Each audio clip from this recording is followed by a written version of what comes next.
Andrew, it's been nearly a year since we last sat down together. Very different time. It was in my London studio, and 8 days after that, you got arrested.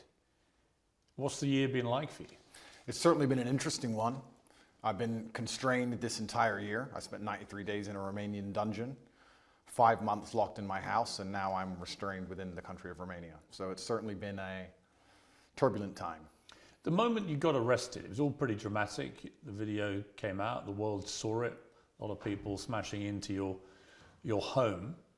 Did you have any inkling, warning that something like this may happen? I knew it. I kept saying before I was arrested on every single podcast I did, I said, you get 3 lives in the world. The first life, they're going to cancel you. They're going to slander you. They're going to delete your access to social media so you can't defend yourself.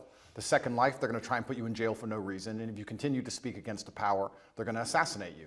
I knew I was on my second life. I kept saying it. I knew it was coming. I didn't know the bullshit reason they'd use, but I found out once I was in a cell.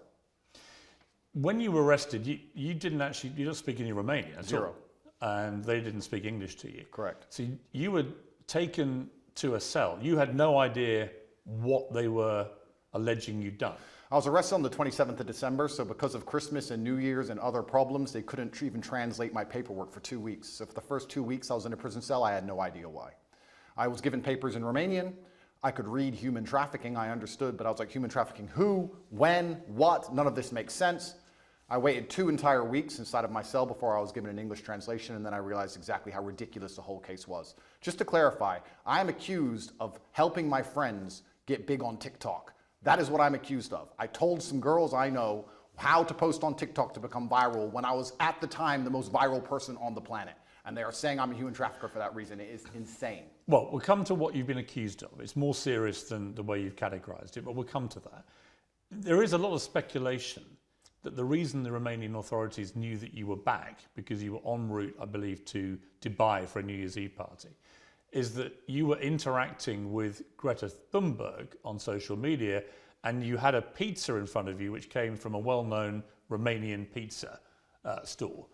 Is there any truth to that? I don't think so. I think that they know where I was. A lot of people knew where I was, and they had instructions from higher up to teach me a lesson. I was on my second life, and that's exactly what I'm going through right now. There's an irony to your situation, because you always said the reason you came to Romania was precisely because you thought you could avoid being in this situation. Well, I loved Romania, and it's a strong Christian nation with strong traditional values. I want a life where I'm left alone by government. I don't believe in big government. I'm trying to avoid that. It felt like Romania was a place which was very safe societally, and the government was not too interested or involved in people's lives. But things change. Also, your freedom and your ability to speak the truth is heavily correlated to your insignificance. When you become large and people start listening to what you say, you soon realize you no longer have freedom of speech. And it doesn't matter where you are on the planet, if they decide you must be assassinated, you will be assassinated. You in jail, what was that like? Romanian jail is not English jail. Describe it. What was the cell like? I have to be careful what I say because I don't want to insult the Romanian justice system, which I'm still beholden to. However, it's exactly as bad as people would expect it to be. Luckily, it was in the winter, so the cockroaches were not too bad. It was also during Ramadan, so I didn't have to eat so much, which was helpful because of the situation. I think the most stressful thing about it is I had no idea how long I was going to be in there for. I was dragged from my house. I was given papers in Romanian. I didn't know why I was there. I found out why I was there, and it was garbage. I couldn't seem to get out.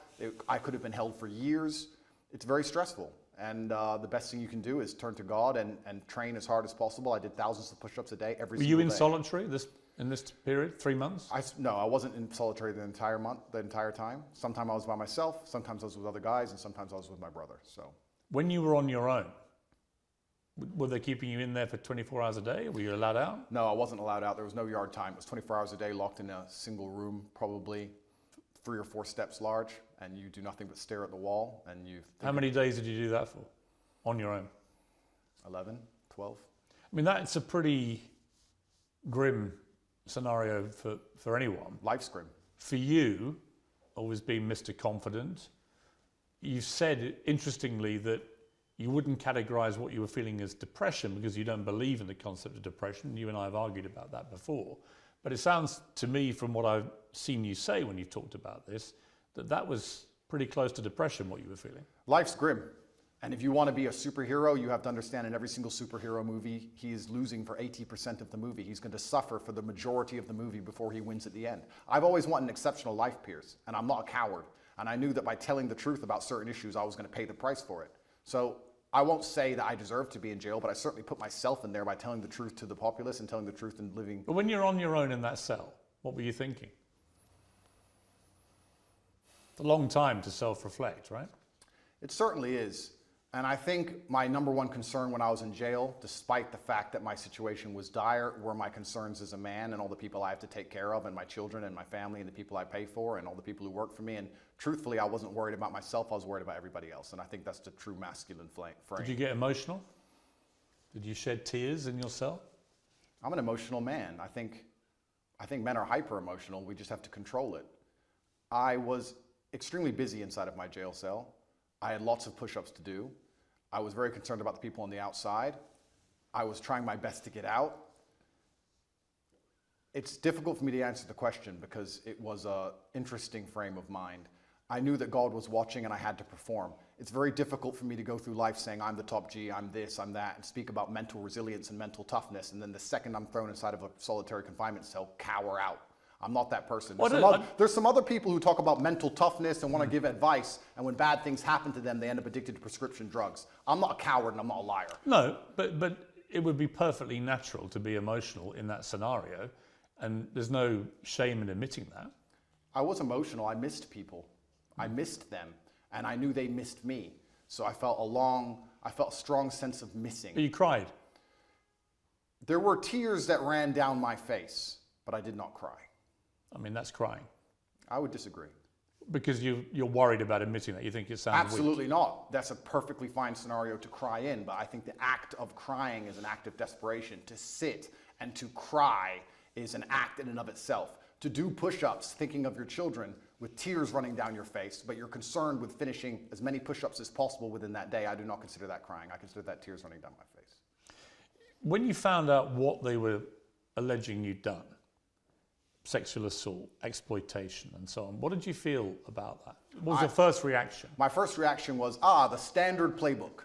The standard playbook for anybody who speaks up against power is sexual exploitation. Isn't it the normal one they go to? Can't we name like 10 or 15 people right now they hit them with this exact same garbage? Name a full-grown man who's 36 or 37 years old who's not had sexual relations with a woman at some point in the past. And the way the Matrix works is they lie by omission, right? They just hit Russell Brand with it. I think they hit P. Diddy with it this morning. Julian Assange just got hit with it. He's still in a cell. But lots of people get hit with these allegations and it turns out to be true. A lot of people get hit with them and they turn out to be false. So. Yeah, but you're sort of trying to make out all the people you just named are innocent. You don't know that. Of course I don't know that, but a lot of people get hit and it turns out to be false. Why would you assume they're innocent? Well, I'll tell you why. Because the way the Matrix operates is it chooses something which is heinous. If they accused me of drug dealing, nobody would care. They choose something which is heinous, so the process itself is a punishment. So they damage your reputation throughout the process, regardless of whether it's successful or not. Then what they do is they lie by omission. They throw you in a cell and they contact everyone you've ever interacted with. 2,000 people I know were called, and they were looking for one person to say they're a victim. By the way, they failed. They did not even find one. But if they did, they would then say, Andrew Tate's victim, he's a sexual assaulter. And they would remove the testimony of the 1,999 people who said, I'm a very nice man. Lie by omission. And then they put together this entire package, use the mainstream media to convince the world that you deserve to be in jail. And that is how the Matrix operates. I mean, to be clear, I don't know if you're guilty or not. I do. You're perfectly entitled to say that. And you know, right? Of course I know. But I don't know. And I will await any trial that comes to see what comes out in the trial and see what happens, right? So I'm not going to prejudge the trial. I'm not going to judge you and say, I think you're guilty. I don't know, right? We are where we are. You've been charged with serious crimes and it's likely you'll face a trial and we'll see how that all plays out, obviously. Going back to jail, how were you treated by other people? Everybody in jail was extremely apologetic to me. All of the staff, the police officers, everyone who worked in the jail, the person who served me my meal, everybody was very sorry for what happened to me. They made it very clear they knew it was garbage, and they were apologetic. That was the only vibe I could give you. They were kind of like, listen, you got too big. I'm sorry. This is how things work.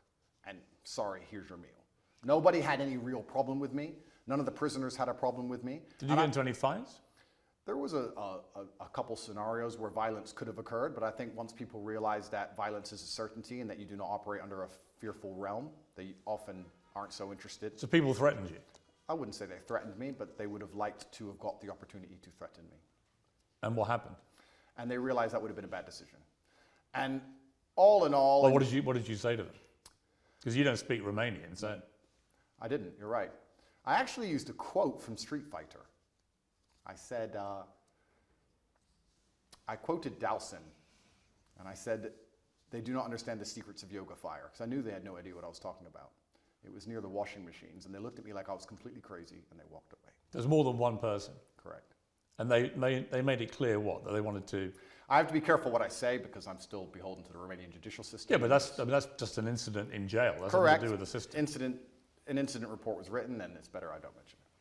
But there was a direct threat to you. I've had threats, yeah, and I have threats every single day of my life, and I think jail is a hyper-pressurized version of reality, and you need to have an extremely strong mind so you don't attack yourself, and an extremely strong body so others don't attack you. And I understood that there was a threat of violence at all times, and I just decided to go through life extremely respectfully, but make it clear if that's a decision somebody else wants to make, that I'm prepared to partake. One of the things I would think about, other than my family, immediate family, but one particular member of my family, if I found myself in jail, would be my mother and what she would be feeling and what she'd be thinking. She's been incredibly supportive to me. I know yours has to you. Did you think about your mother? I was extremely concerned for her. I was concerned because the media establishment were hounding her. She was obviously very worried, but she knew she raised strong sons. But we're her number one protectors, and I was concerned for her. I wasn't concerned for myself in jail. I didn't even suffer in jail as much as I did when I got out. I didn't have nightmares in jail. I had nightmares once I left jail.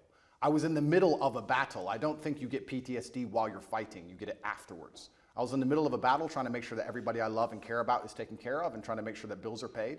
Please understand, the day I was arrested, which is a year ago, every single bank account that I have was frozen. All of my assets were taken. I haven't had a dollar of money since January. 10 cars taken, I think. 15. 15 cars and how many properties? 15 cars, 6 properties, 20 diamond watches, gold bars, cash, land, every single bank account, millions and millions and what millions of was dollars. the total value of everything they seized?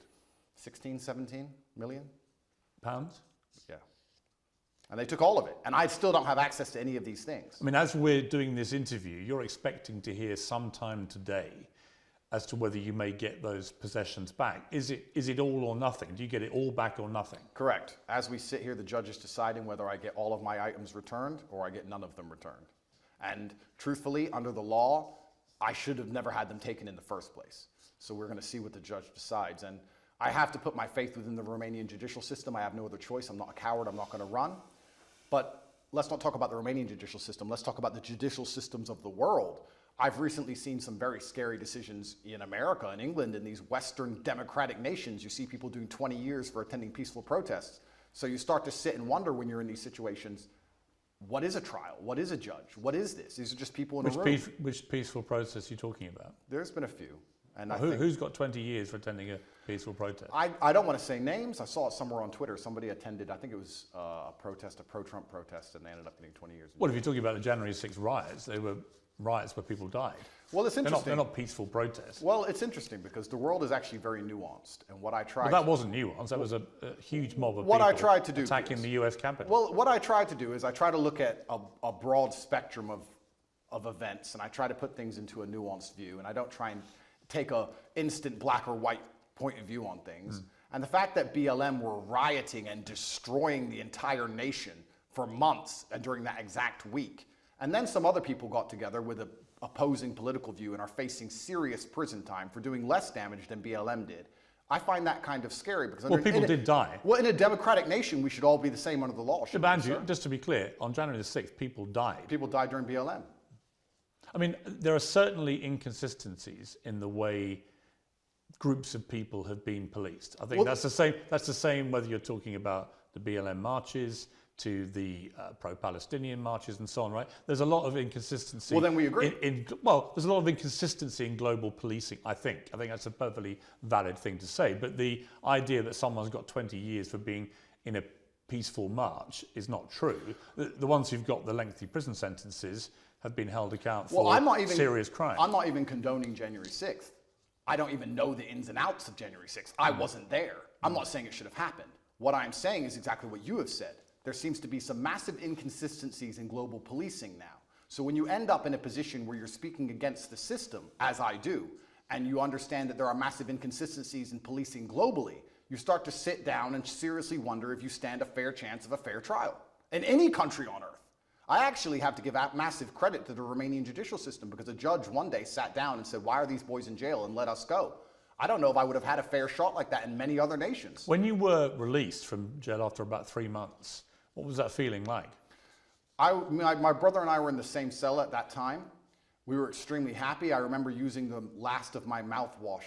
During the day, I had some rituals to keep me sane, and I'd enjoy 1 swig of mouthwash a day. It's amazing how bored you get when you're staring at cockroaches, and even that sensation. So there were literally cockroaches in your cell? Correct. How many at any given time? At night, there was a lot of them. Like what, dozens or? Yeah, a few. There was an infestation. We did our best to kill as many as we could. It kept us entertained, but they're annoying to sleep with.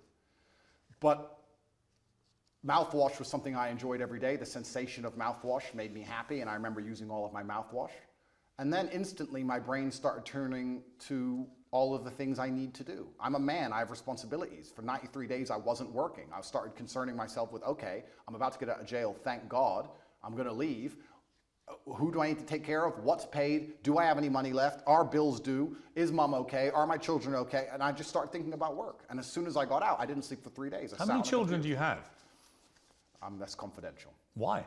Because I have enemies, and unfortunately I do not want to give them any information. But you have more than one? I have more than one, correct. Right. So obviously you're caring for your children. I understand that as a father, right? And obviously, and you have a partner? Yes. Are you married? No. I think I asked you last time and you were a bit cryptic about it. You're not married yet? No. You have a partner who's the mother of your children? Correct. The same woman is the mother of all your kids? It's confidential. It's a bit stupid to say confidential. It is confidential, Piers. It's I confidential. don't think you marry and have kids with is confidential, surely. It is, for me. Really? Of course, I am basically #1 enemy of the state, Piers. Look what they've done to me. What have they put me in jail for? At the beginning of this garbage, people were sitting there thinking, maybe he's a human trafficker. It's been a year. Who? Show me a picture. Show me a video. Who's even a victim? There's nobody. The whole thing is made up. Well, we're going to come to what they say you've done, right? We're going to come to that. But I'm just curious. You come out of prison. You've got no ability to access any of your assets. How have you been functioning financially since then? I believe in prayer and I trust in God. Well, prayer doesn't pay the bills. And I do my very best. But prayer doesn't pay the bills. Unfortunately, absolutely everything I own was seized by the Romanian state, so I'm just going to have to survive and do my very best. Yeah, but how?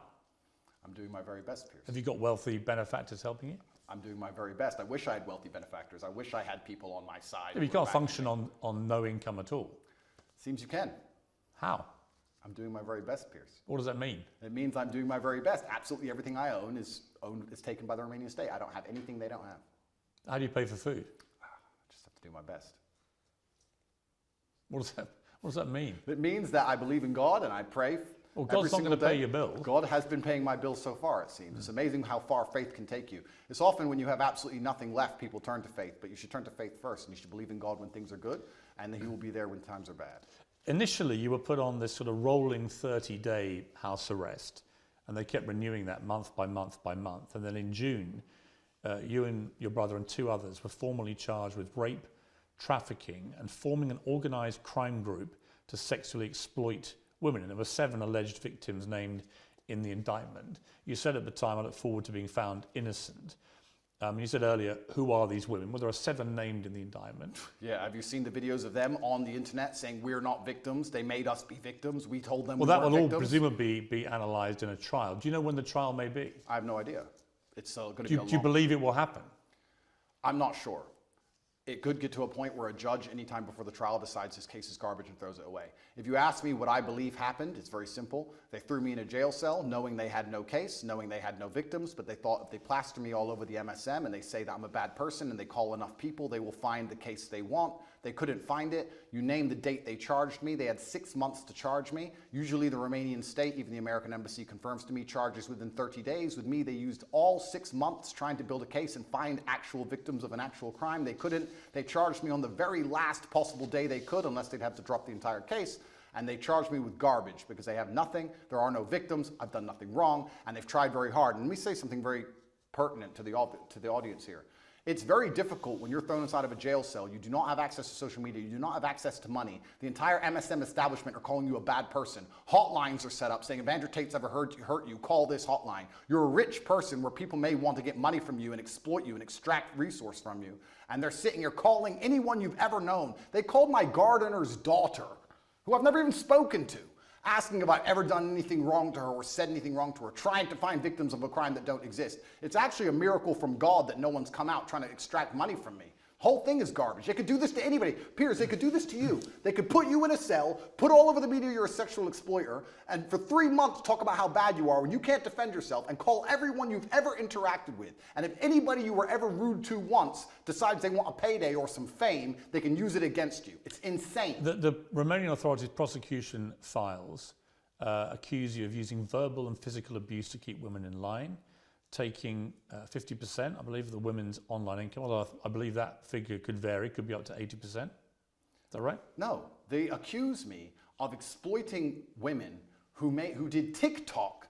The same women who say we were not exploited, he just told us how to do TikTok. Also, in the prosecution file, if you want to talk about it, there's not a single bank transfer. There's not a single piece of evidence for any money. So I'm accused of making money from TikTok, but they haven't found any money. There's no money, and the victims are saying, I didn't exploit them to do TikTok. The whole thing is a joke. What is, I think, problematic for you is the war room, which was a group miscategorized and misunderstood. It was called the war room. Correct. Okay. And it had a lot of people who were dubbed the generals who ran the war room for you. And the war room had 500 to 600 members who paid, I think, $6,000+ to be a member of this. And when you saw the logs of the web chats between people from the war room to each other, a lot of it made disturbing reading. Were you disturbed by it when you read that? Firstly, a lot of that is bullshit. A lot of that's fake. Secondly, you think that literally those logs are fake? Absolutely. Secondly, but the BBC verified them. The BBC verified them, or they're the same people who verified the vaccine. Those people, they're liars. Firstly, a lot of them are fake. Secondly, were you disturbed by anything you read? No, because none of it's real. Firstly. Secondly, there's 4,000 members in the war room. Thirdly, the war room is about masculine personal development. We talk about fitness, making money, strength. We talk about very important things. There's 4,000 members inside. If you're telling me that amongst 4,000 members with 24-hour chats 7 days a week for the last 5 years, they've managed to find 2 guys talking locker room talk, and that somehow offends the world, then nobody understands how the world works. That's not why I was in jail. It's nothing to do with the war room. I was in jail because I spoke against power, because I told the truth about COVID, because I told the truth about the war in Ukraine, because I told the truth about all of these things. I don't understand why people would want to put you in jail for giving your opinions about COVID or Ukraine. Why would they? Why wouldn't they? Well, why would they? Why would they say that Andrew Tate's opinion is so important on Ukraine that we have to put him in jail? I don't buy that. Okay, because I was the most Googled man on the planet, and I had a huge affinity with the most troublesome demographic for the Matrix, which is the young masculine youth, the people who you need to die in wars, the people who you need to psyop into being slaves to build the roads while telling them that they're not allowed a point of view and they're not allowed an opinion on anything.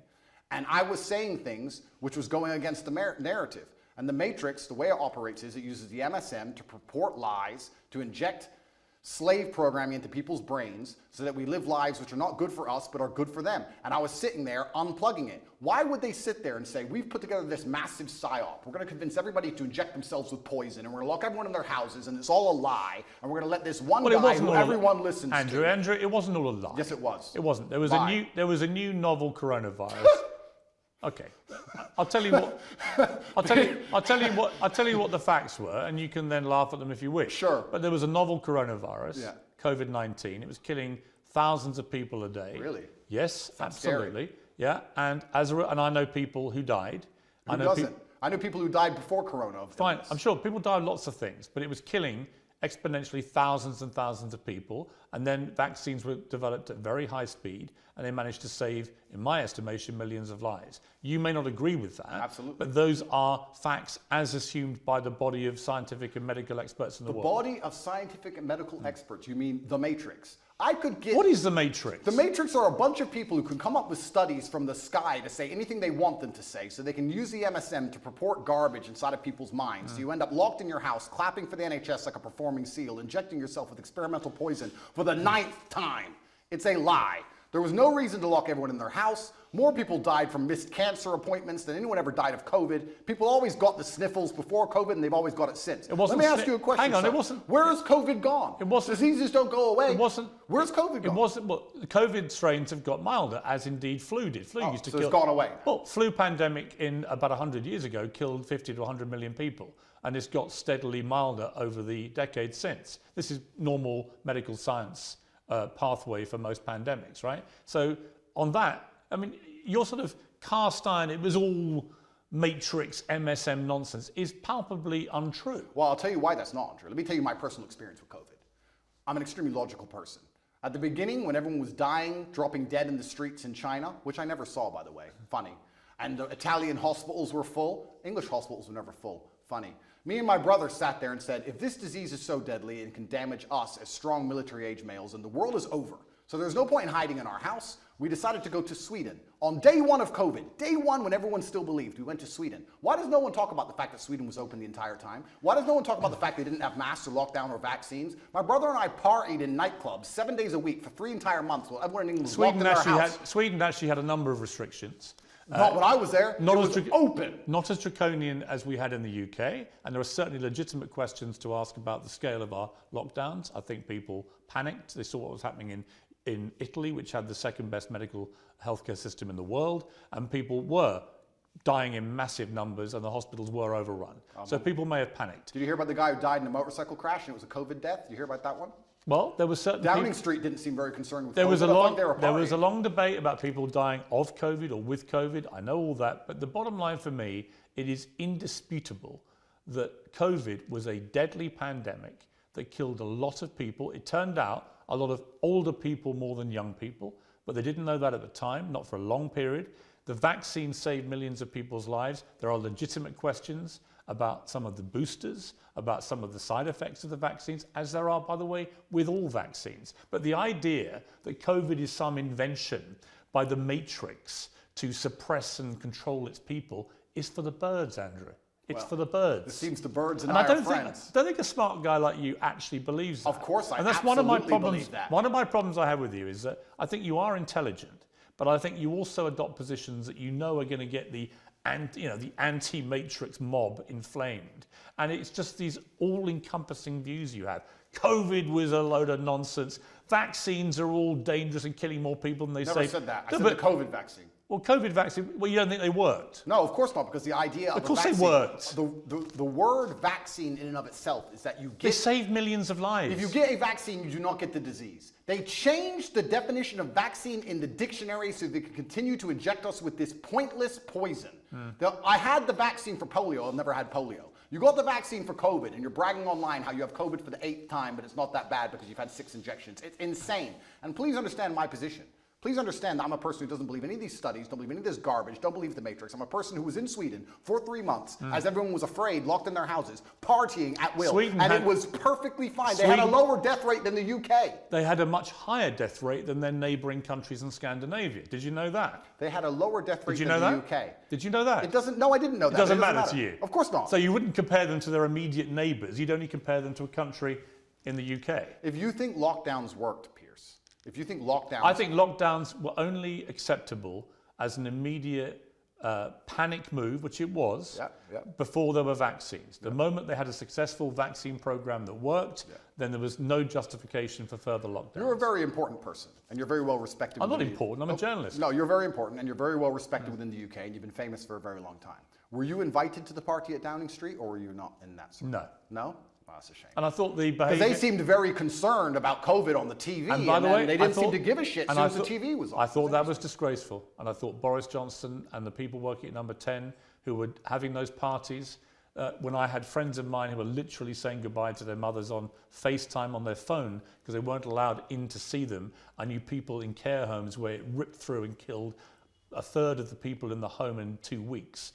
And the desperation that people felt. I had a cousin who lost his father who couldn't go and see his dying wife and so on. It's disgusting. There were terrible stories. It's criminal. Terrible stories. It's disgusting. So let me ask you a question as a professional, because we're both adults and we're both very smart. As a professional, which is more likely, that The government believed COVID was deadly and everybody should be truthfully afraid and locked in their houses, but because they had this spirit inside of them and they couldn't resist the idea of a party, decided to risk their lives to party, or they lied on the television trying to scare everyone and enslave them and lock them in their houses, knowing it's garbage, knowing it's a lie, and not caring, and had a party behind everyone's backs so they didn't think they'd get caught. Which one is more likely as a professional, as a logical human? Why don't we just agree that they were a bunch of rank hypocrites, stupid people, who were behaving utterly selfishly to the extent that the Queen, when her husband, Prince Philip, dies, is in the church on her own in a mass with none of her family around her after losing a rock of 70 years. And it turned out the night before,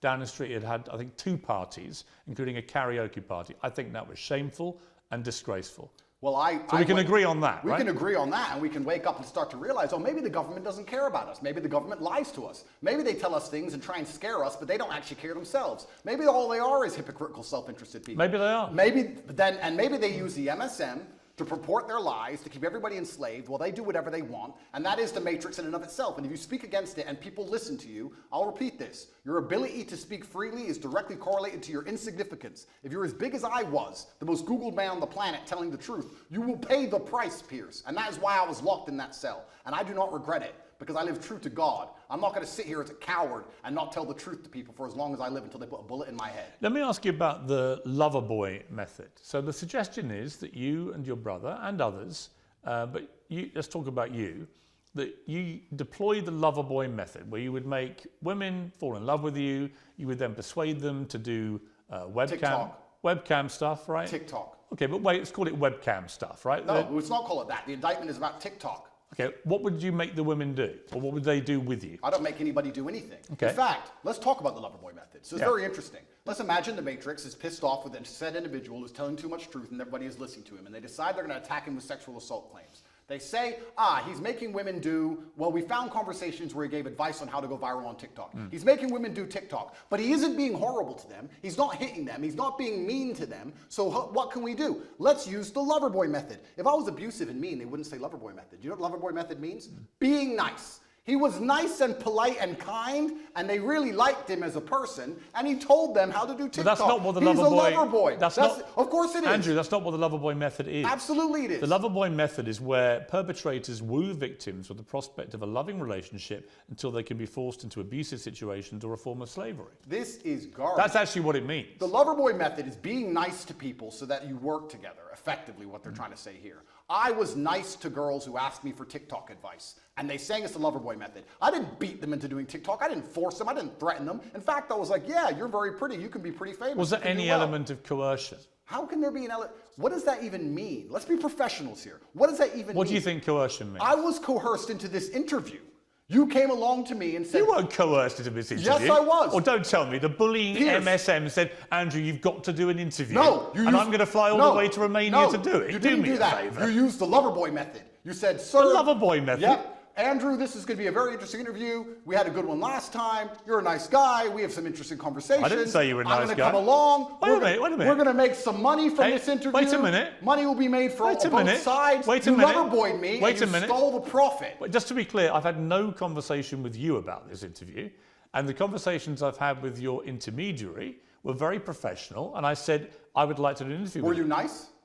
I'm always nice. Loverboy. You can't believe you used niceness to loverboy me because this is a profitable enterprise and I was coerced here. I make no pretense that I've come all the way from London to Romania to interview you because, yes, I want to do it on my show and that will clearly benefit me and my show. Am I a full-grown consenting adult who decided to do this show? Yeah, but you're not being coerced into doing this. Am I a full-grown consenting adult who decided to do this show? Yes. Okay, so I wasn't coerced, correct? But what's that got to do with what I've asked you? Because you were nice to me and you're saying that... I wasn't nice to you. I didn't even talk to you. Being nice is the loverboy method, and that adults have no personal responsibility. And if you're nice to someone, they become your slave. I wasn't nice to you, and I didn't call you a nice guy. I feel loverboy. I feel loverboy. Do you? I'm sorry. Well, I'm sorry. It's fine.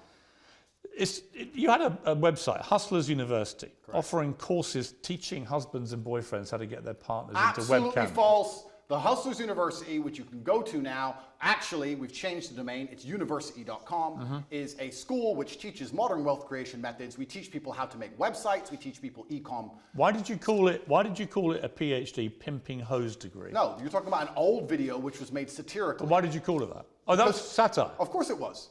9 years ago, the internet was a very different place. And if you're going to sit here and say, oh, 9 years ago, you said stupid things on the internet, it's not a gotcha moment because every single person has. So have you. No, but you'd be very... So have you, because you advocated for the vaccine, sir. So yeah, you said absolutely. stupid things on the internet. Yeah. Life, that's how things go. It's satirical. I also said I'm an astronaut. Do you believe I've been to the moon? Because I haven't, believe it or not. Hustlers University teaches children how to make websites, and There's only one reason I'm asking you. Advice. Only reason I'm asking you. You've repeatedly said in interviews since you were arrested that you have never categorized yourself as a pimp. You don't think you're a pimp, right? Well, what about all the rappers? Did you ask Ice Cube if he's a pimp and a murderer and a drug dealer? I'm Jay-Z sold crack. I'm not interviewing them. I'm asking you whether you have at any stage in the last 15 years been a pimp. Of course I've not been a pimp. I've said I'm a pimp. I've said I'm an astronaut. I've said I'm a cowboy. I've said I'm the strongest man in the world. I've said I'm James Bond. Throw me in jail. Are you just... Put me in jail. Okay. I deserve it. 9 years ago, I made a joke on the internet. So here's my question. Are you a fantasist? I'm not a fantasist. Do you have a persona that's just not you? Of course not. I am me. Well, if you are you, why would you repeatedly call yourself a pimp and then now say you've never been a pimp? Are you going to sit here and say that because I've once said, oh... I'm curious whether if you're trying to say to me you didn't mean any of the things you said. So I'm asking myself, well, why should I believe anything you say now? In other words, is what you say actually what you mean? Is Andrew Tate real? Or do you have a complete persona that you've fueled for money that has nothing to do with the real you? I don't know. You tell me. I exaggerated on the internet 9 years ago for comedic effect. I'd walk into a nightclub and there'd be girls at my table, like every other man who walks into a nightclub, and I'd say, pimpin'. Oh no, put me in jail. 93 days was not enough with the cockroaches. I should go back. This is a matrix attack, Piers. Every single person, every single man out there has done things worse than I've done. In fact, I will argue, if you put 99.9% of men through the level of scrutiny I've been through by multiple federal agencies, you will find a lot worse than him saying he was a pimp on the internet 9 years ago. You will find actual genuine crime. And I've done nothing. I live true to God. This is all garbage, and it's not real. Like I said to you, I don't know if you're guilty or not. I do, okay. And I am not guilty. No, it's a matrix attack. I want to be clear to you, I'm not preempting your guilt. I've come here with a completely open mind. You've been charged with serious offences, but I am not going to judge you because I'm not a judge, and this is not a courtroom, right? But it's interesting to me that one of the biggest charges against you is that you're a misogynist. And you've always said, I'm not a misogynist. And then the last time I interviewed you, you said, well, I may have said some things that may have been misconstrued.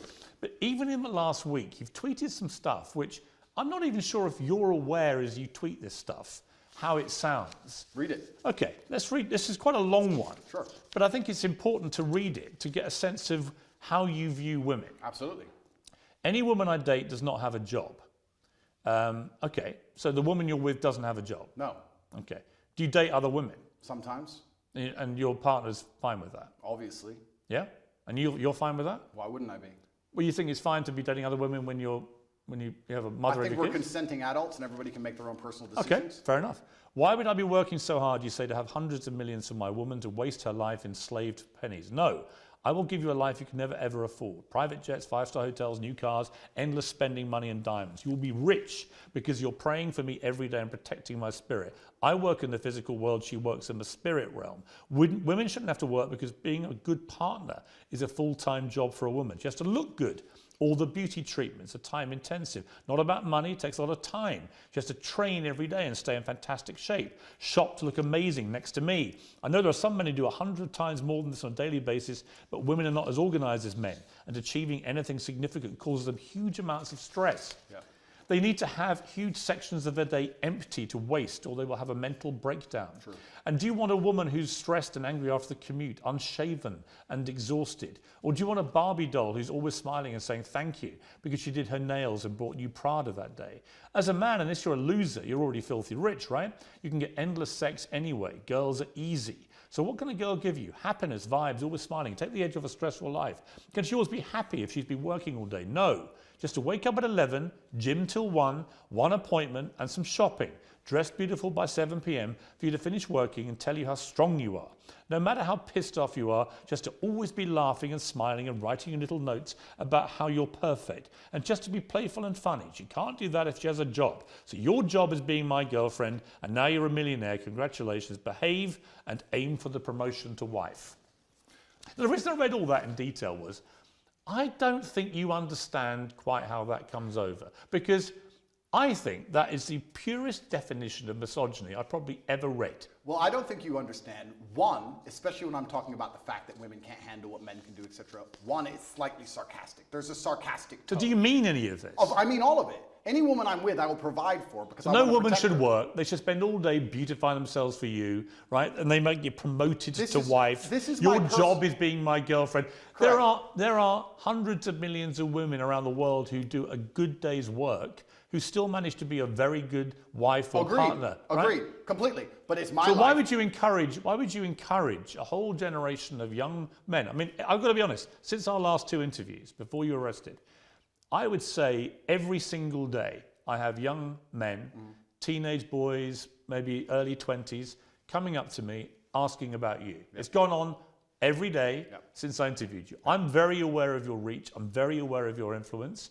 And whenever I've been asked about you, they say, what do you think of him? I said, I don't really know. I find myself agreeing with 60 to 70% of the things you say. And I do, because I think a lot of the stuff you say about empowering young men to be confident, to work out, to take care of themselves. To have enough money to not force their woman to work. Right, well, that's the bit. That's the bit where, when you stray into that kind of language, particularly in the detail where you reveal what you're really thinking, the kind of pathetic, soulless life you want for these women. Where does it allow for being a mother, for example? Absolutely. How does a mother of your children manage to find time for being a mother in this routine of love and devotion to you? How does having a job give her time to be a mother? This gives her all the time in the world to be a mother. One, it's slightly sarcastic, firstly. What do you mean? Well, you can tell by the tone. Do you mean you don't mean it? No, I mean it. Well, but it's slightly sarcastic. Well, sarcasm means you don't mean it. No, I mean it. But it's slightly sarcastic. Well, you either mean it or you don't. It's either sarcastic or it's not. I mean every single word. But this is the conundrum with you, Andrew. Sarcastic. This is the conundrum with you, right? It's not a conundrum. If you'd let me explain, it's not a conundrum at all. You tweet, and also, you what's tweet very this. Interesting, I tweeted this out. I get thousands of women begging me, inboxing me, saying, finally a man who understands he needs to provide for a woman so she can be her best self. Right. This is exactly the kind of life that will allow women to there are become a mother. definitely women that will absolutely love to be treated Are like they this. misogynists? No, but what I think they're people who just basically, it's the old sugar daddy thing, right? They want to have a rich guy who's going to pamper them and take care of them. They don't have to do a day's work. They just have to make themselves a good partner look is good a for day's you. work.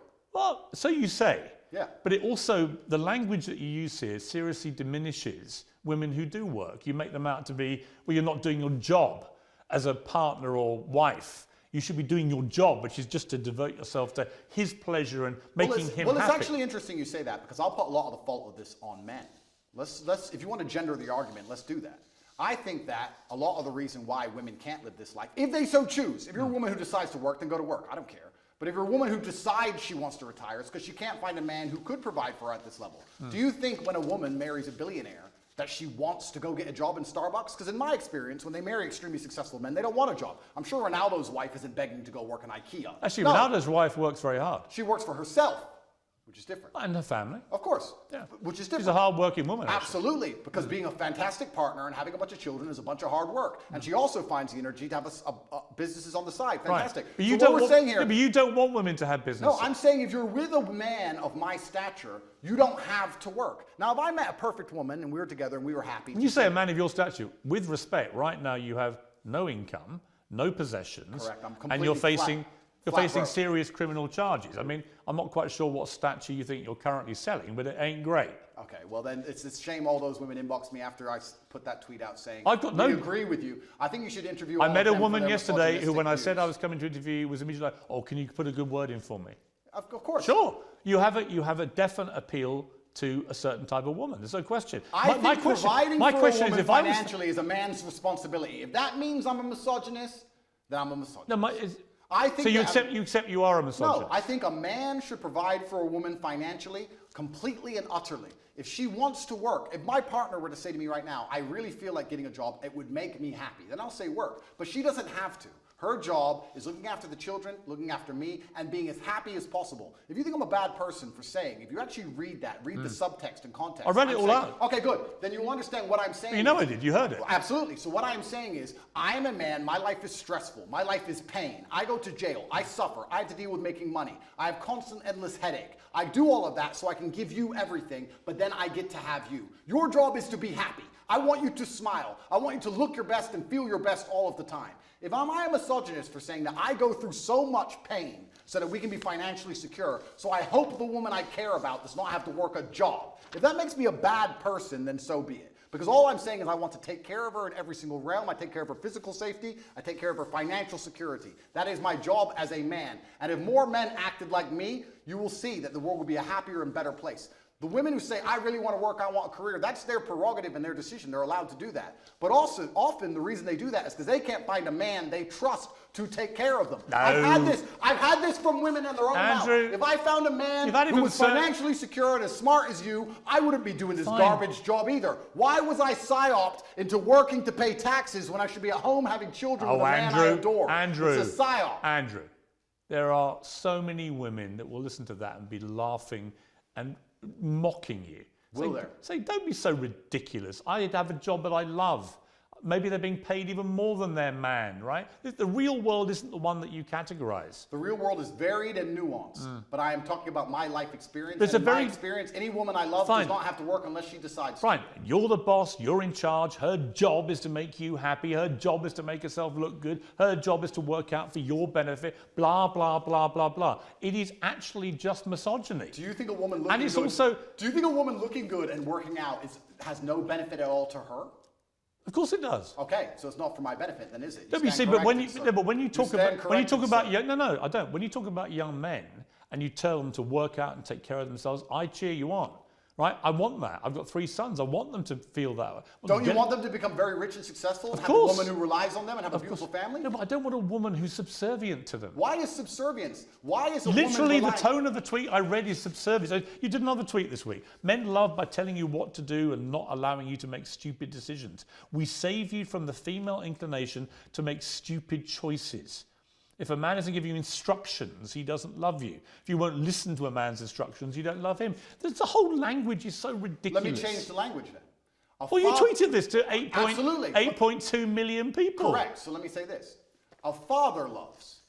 Let's say instead of a man loves, let's say a father loves. A father loves disciplinarian. That's how a father will love you. A mother will say, oh, I hope you're happy, hope you're doing okay. But a father will come along and say, no, don't do this. You must do it that way. That's incorrect. It has to be this way. A father will discipline you because a father feels he knows best for you. It's the masculine essence of love. When a man loves, he shows that he cares via degree. There is a massive difference between a relationship between a father and a child and between a man and a woman in a relationship. Completely. And I'm not sure you quite get that. No, there is a difference. But I would argue, Piers, in the happiest relationships, it's a traditionally masculine role in which the man plays and provides. The female is traditionally feminine. The man is the head of the house, not in an abusive way, doesn't beat her up. I'm talking about the man being the head of the household, like I would like to believe you're the head of your household. And he comes along and says what happens and what doesn't happen because he's the man of the house. No, that's not. That's actually not how most households operate now. Well, then it sounds like we understand why the entire world's a mess. Because only 10 years ago, that's exactly how the households operated. There was a man of the house, and now we have no longer any clear defined roles. There's no longer a man of the house. You want to talk about knife crime, kids doing drugs, the crime rate, all of these problems. You want to talk about all of the societal ills we face. Perhaps it's because we don't have any men in the house anymore. Perhaps we need to bring the man of the house back. And the man of the house will come along and be a disciplinarian, and he will make the set rules and the creeds of that house. He will say, within this household, we don't take drugs. That stands for the woman I am with, the children who we have birthed. Nobody takes drugs in this household because this is my house and I'm the man of the house. So it sounds to me like we need to bring it back, sir.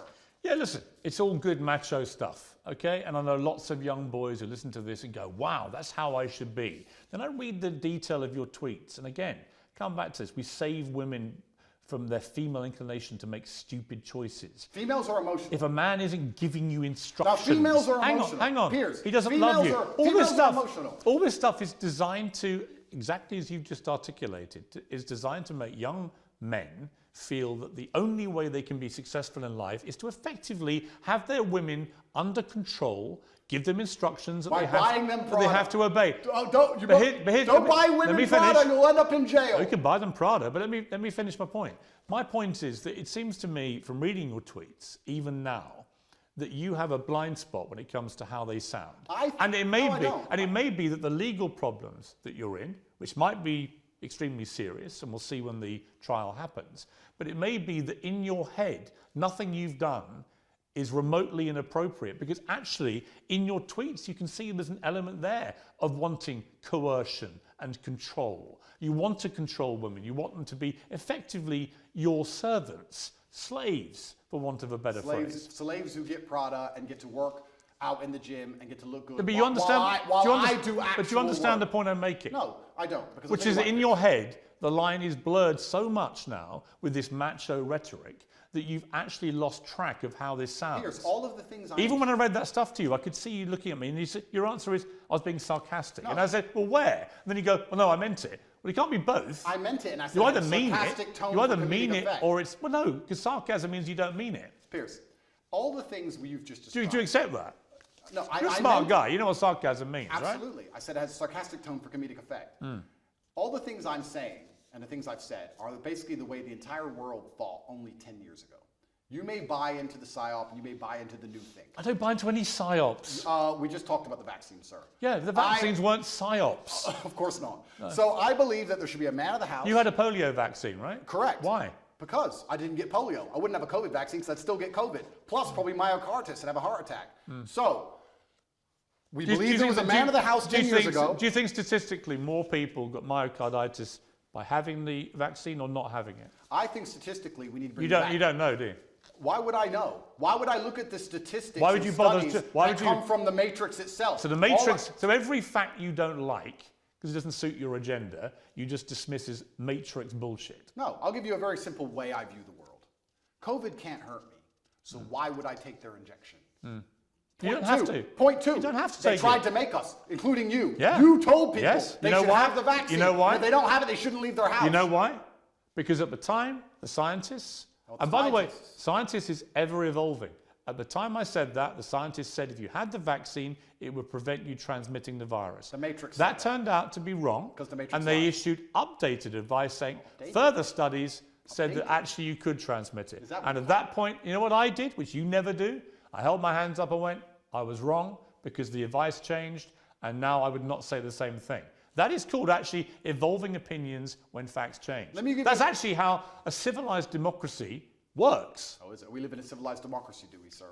I actually would argue that point with you for a very long time. I don't think we live in a civilized democracy. Another point I want to make here, if I had cancer or if I was at threat of a genuine disease which could actually harm me, would the NHS text me 10 times a day trying to get me treatment, or would I be sitting there waiting for 8 months to even get an appointment? They wouldn't care about me and they'd let me die. So the fact that they will endlessly text me and try and beg me to get this poison should have been an alarm bell for anybody with a brain. Actually, I tell you what the NHS has sent me. I'm a 58-year-old man. In the last few months, they've sent me one about a flu jab, which I'm going to have. Because I think it stops you getting flu, and flu's nasty. A COVID booster, which I won't have. I think I've had enough of those. I'm fine with that, thanks. They sent me one about having a check for bowel cancer, which I've done and came back negative, and so on and so on. The NHS texting system is for our benefit. You don't have to do it. No one's holding a gun to your head. The Matrix isn't saying, if you don't have this, Andrew Tate, we're gonna do something to you. Do you have any idea?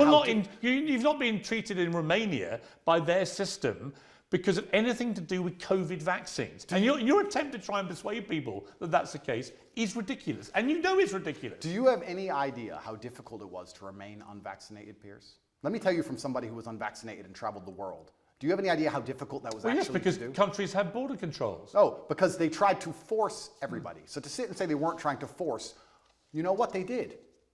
They said, come get the COVID vaccine. It's good for you. It's going to help. They tried to coerce you by being nice. They tried to lover boy everybody. They tried to use the lover boy method to force people to get the COVID vaccine. It just came to, we need to put all these people in jail. Andrew, they were being nice to people, trying to help them. Unbelievable. Nobody forced you to have it. Did you have the vaccine? Absolutely and utterly not, sir. My principles are not for sale. I would have stayed in my house to the end of human time and sat there as a pureblood, the last one, the last pureblood on the planet before I inject myself with poison. You're not making an MGM trailer. Yes, I am, because it's a matter of principle. I am not a farm animal. My blood is mine. It does not belong to the government, and I decide what is in it. Right.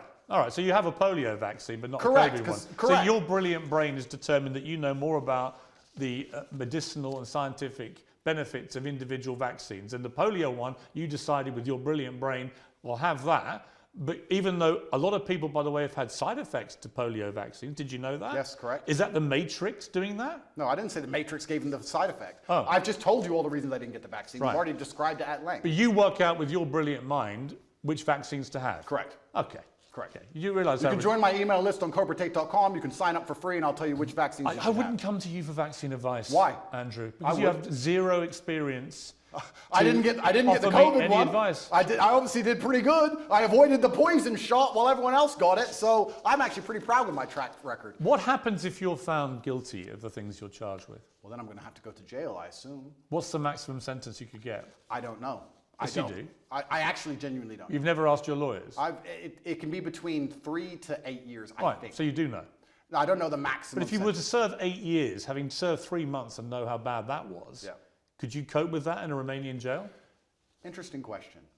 Could I cope with it? Yes. Would I be the same afterwards? I'm not sure. What do you think even the 3 months did to you as a man?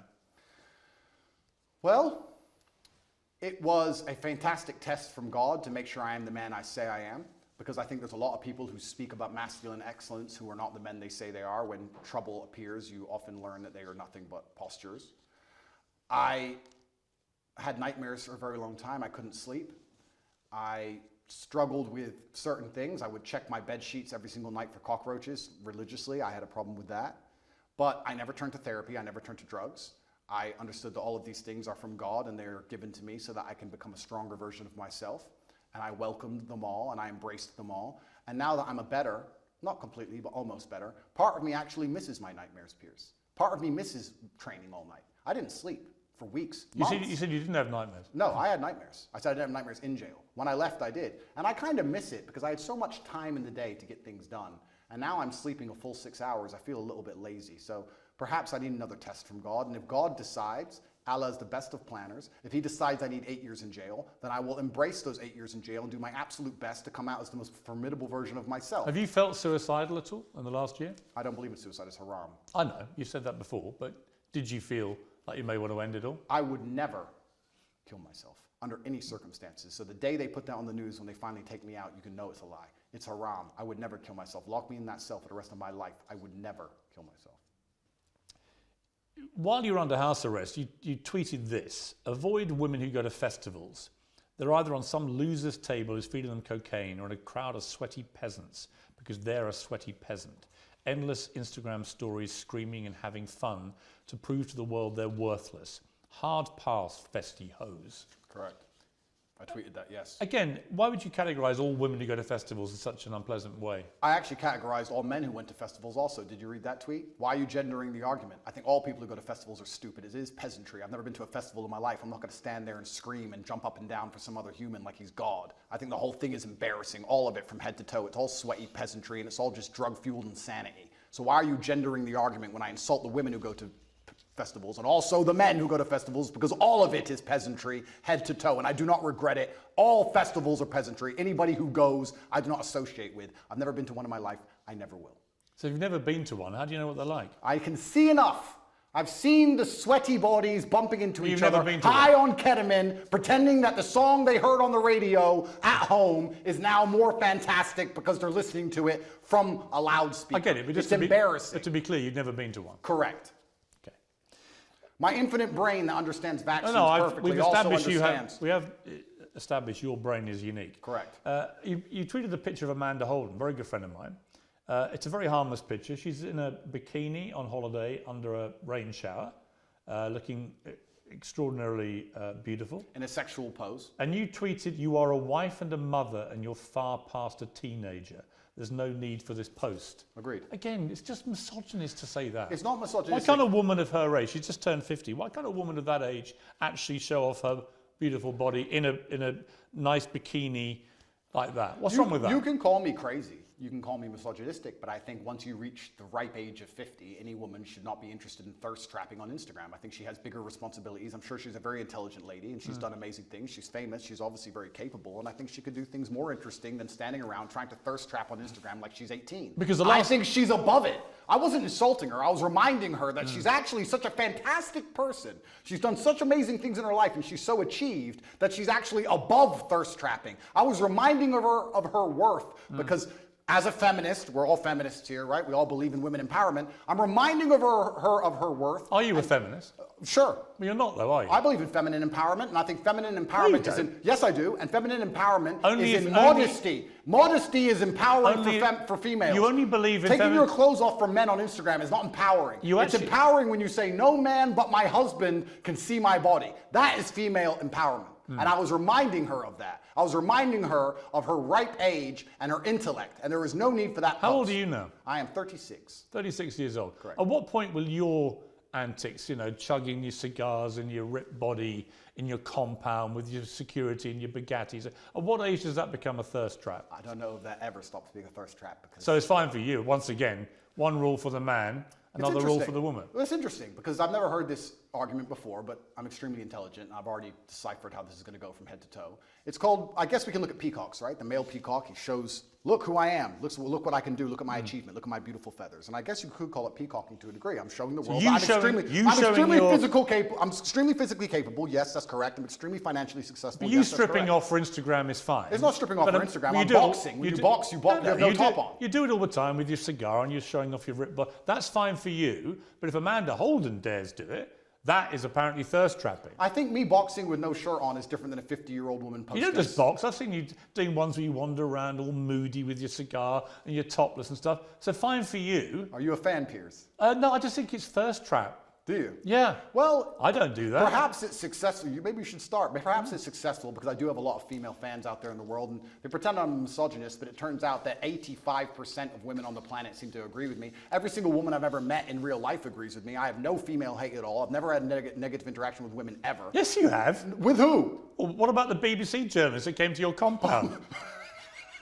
Lucy. Yes. I've never had a negative interaction with a female I ever. don't think she was a fan. I think she was. I would categorise that as a negative interaction. Well, she seemed to follow me around for a long time. I think she was a little bit There are obsessed. lots of women, Andrew. There are lots of women I know personally. There are lots of women who find you incredibly offensive. I don't think so. Right? It's their right to. It's your Of course. It's your right to not care. Yep. But the idea that somehow you're this beloved person for the world's females, I think is not true. You are for a certain type of woman who likes to be treated in the way that you like to treat women. Well, let's counter that argument, right? Because the world, as I said at the beginning, is nuanced. Am I beloved by all females? No. But when I'm sat here with someone as prestigious as you who says you're a misogynist and you hate women and women hate you. I think you talk in a way that is misogynistic, yeah. Okay, well then you make it sound like all women hate me, and that's also not the case. Of course, it's a nuanced argument. I didn't say all women hate you. Some women agree with me, some women don't agree with me. When I said that post about Amanda Holden, a lot of women said, Andrew, that's actually completely correct. She's extremely famous, and there's no need for her to be posting pictures like this at her ripe age. I was actually empowering her. I believe that female empowerment is in modesty. But you don't actually believe in feminism. I believe in the idea of... You believe in masculinity controlling women. No. They have to take instructions from you. They have to do what you tell them. And that is actually what love and relationships are about. No, I believe that men and women have different roles. I believe that we were created differently by God because we are the perfect team. I believe that a man who's in his masculine frame is best suited by a woman who's in her feminine frame. I believe when we work together, we can achieve amazing things, whether it's raising children or preserving society. And I believe a man has certain jobs and a woman has certain jobs. You don't understand this about the things I say. When I said there that women make bad decisions in the tweet you referenced earlier, the point I was making is that women are more emotional than men. That is their superpower. That is fantastic. That is a great thing. I love female emotionality. In the tweet before you tried to use against me, I was talking about how I love a woman to be happy all the time, smiling all the time while I'm stressed. I love female emotionality. The reason women are better better with children. The reason women are better with children is because they're emotional. That is their superpower. That's not what your tweet said. In a position... You're not even remembering what you wrote. Of course it is. I said women are more emotional than men is exactly what I said. I'm saying that is a fantastic thing, but there is no light without dark. So in certain situations, the emotionality is positive. In certain situations, the emotionality is negative. We can also argue the same for men, because what happens with me is everyone tries to gender my arguments. We can actually argue the same with men. Stoicism. Male stoicism is positive in certain scenarios. It can be negative in others. We can come across as unempathetic or not care because we're stoic. But in certain situations, it benefits I know people who've told me that their kids who are in their late teens, they're at schools where the name Andrew Tate is banned. Nobody's allowed to mention your name because the teachers think that your brand of masculinity is so toxic, they are seeing an immediate effect on the way that young men behave, and not in a good way. Is that what the teachers think, is it? Yeah. Well, I am actually genuinely concerned by the fact that I've been banned from schools when I do nothing but preach masculine strength and excellence. But then if you actually understand how the society is going and how the world works and all the insanity they're trying to push on all of us, I can understand why they banned me, because I speak the truth. If I was wearing a wig, Piers, and lipstick, and telling young boys to remove their genitals, would I have been banned from schools? No. They would have said, no, you can say his name, no problem. No matter how big I got, if I had a wig on and lipstick and I had been castrated medically, I would be allowed to talk to the young boys. But as soon as I say you're supposed to grow up and get big and strong, and if your wife doesn't want a job, you need to pay for her, it's your job as a man, you better find some money, then I'm the public enemy number one. Garbage. On that last point, you don't say if a woman doesn't want to work, a man has to take care of it. You say a woman shouldn't work. I say my woman won't work. Right. I'm talking about my personal experience. I said any girlfriend of mine, because I'm in an extremely fortunate financial position. I was before Romania took everything, of course. I have hundreds of millions of dollars. So because I am in my position, I would not want my woman to work. I think there's more important things she can do. If you have hundreds of millions of dollars, where you said you had a worth of 17 million. No, I said they took 17 million. So where's the rest? They must have taken it. I think they have it. Or maybe I lost it. I think I lost it somewhere. You've never had hundreds of millions of dollars. Of course not. You haven't, have you? Of course not. You said they took all your assets. Exactly. Well, did they or didn't they? Of course, they took everything. I mean, they'll be watching this. Are they to assume that there are hundreds of millions more dollars they haven't got yet? No, they're watching this. That's right. They take absolutely everything. You have it all. Right. But again, is that all just the smoke and mirrors? Is that all just the top G stuff that you play up to, which is has no bearing on reality? I was the most Googled man on the planet. I was the most relevant man amongst 18 to 35-year-old males, which are the highest earning and spending people on the planet. Do you really think that I can't pay my bills, Piers? Right now, yeah. Okay. Someone's paying them for you. Correct, you're right. Someone's paying them for me, you're right. My girl's got a job. She works at Starbucks. Exclusive, Andrew Tate's girl, Top G's girl works in Starbucks to pay the rent. I've been exposed. See, again, I don't know what to believe when you say stuff like that.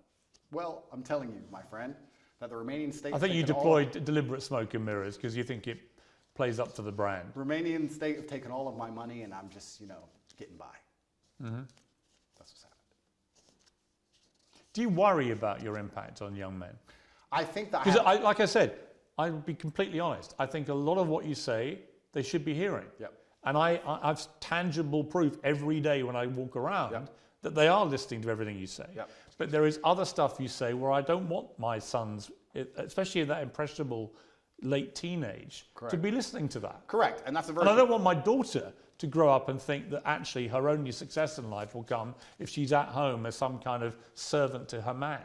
Well, that won't be her only success, but that's a very professional question, and I'll give a very professional answer. I have a massive responsibility. With great power comes great responsibility, and I understand that young men do listen to everything I say.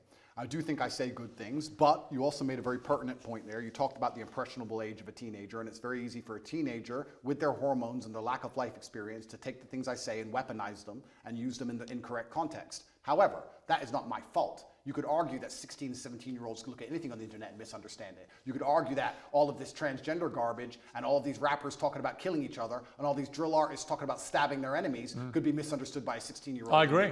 So that's not my fault. However, on that I totally agree. Okay, so I have a massive responsibility. And you are held to a different account, actually, to a lot of those rappers. Absolutely. Right? There's no question. I mean, the far swing is when John Legend rewrote the lyrics to Baby It's Cold Outside because apparently encouraged sexual assault, but wouldn't say a negative word about any of the disgustingly misogynist and actually very violent lyrics of his rap friends. Absolutely. That to me is total hypocrisy. And it is hypocritical. However, unlike all of these other people, I have taken into account my massive power and my massive responsibility, and I try to make sure that I use my words as carefully as possible so they cannot be misconstrued or misunderstood.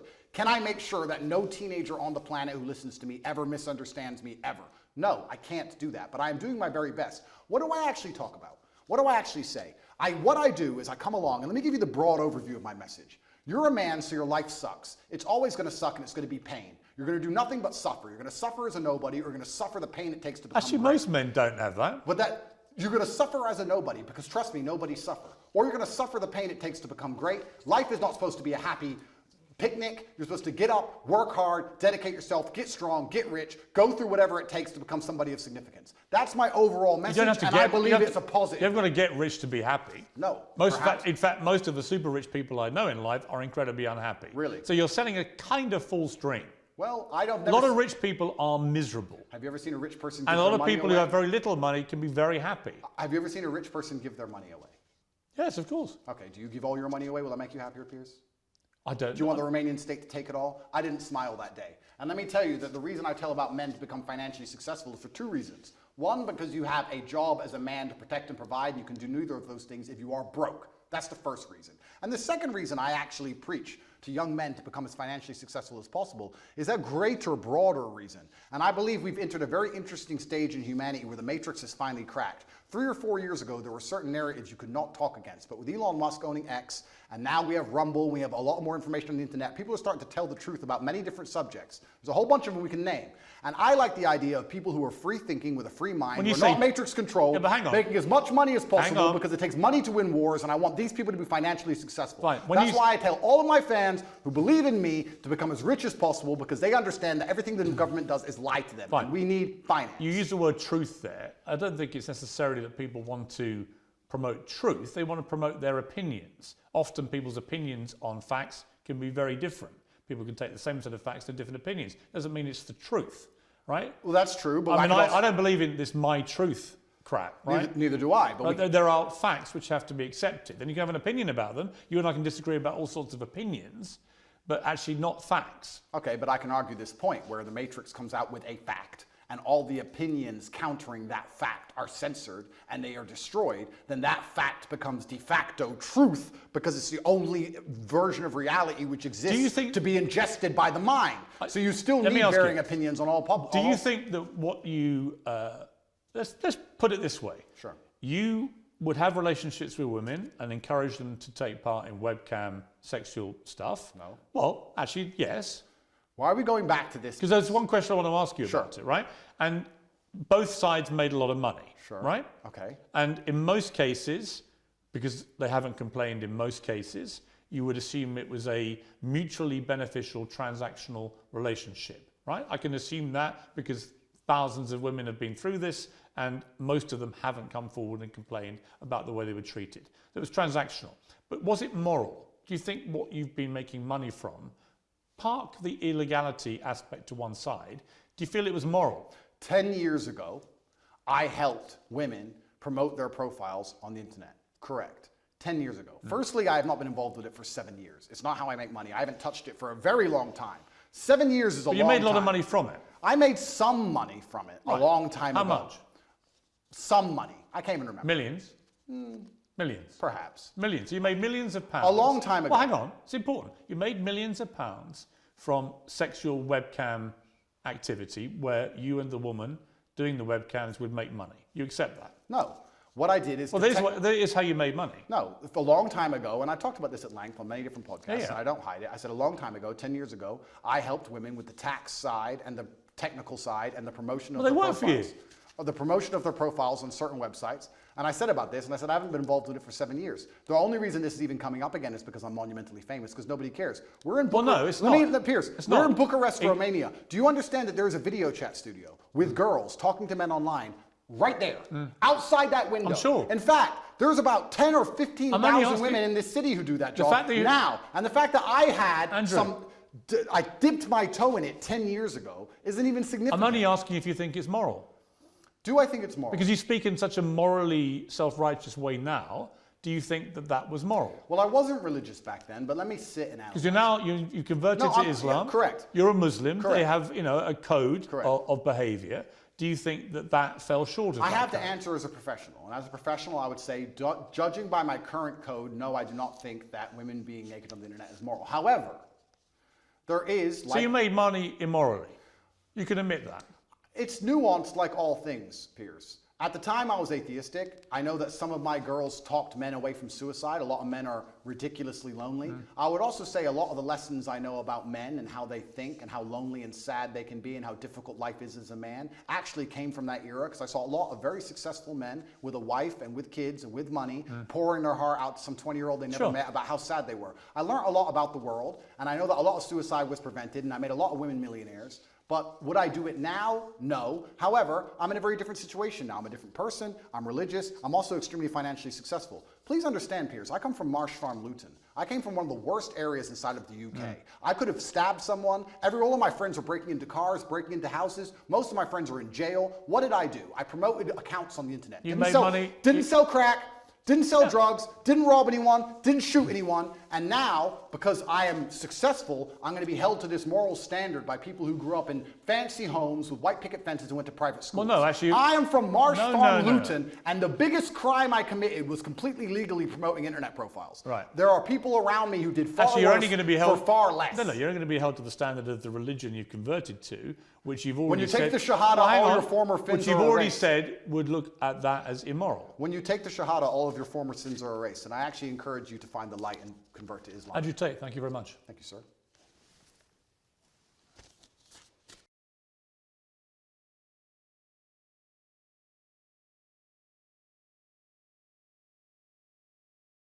I want to turn to the war between Israel and Hamas in Gaza. What is your view of this war?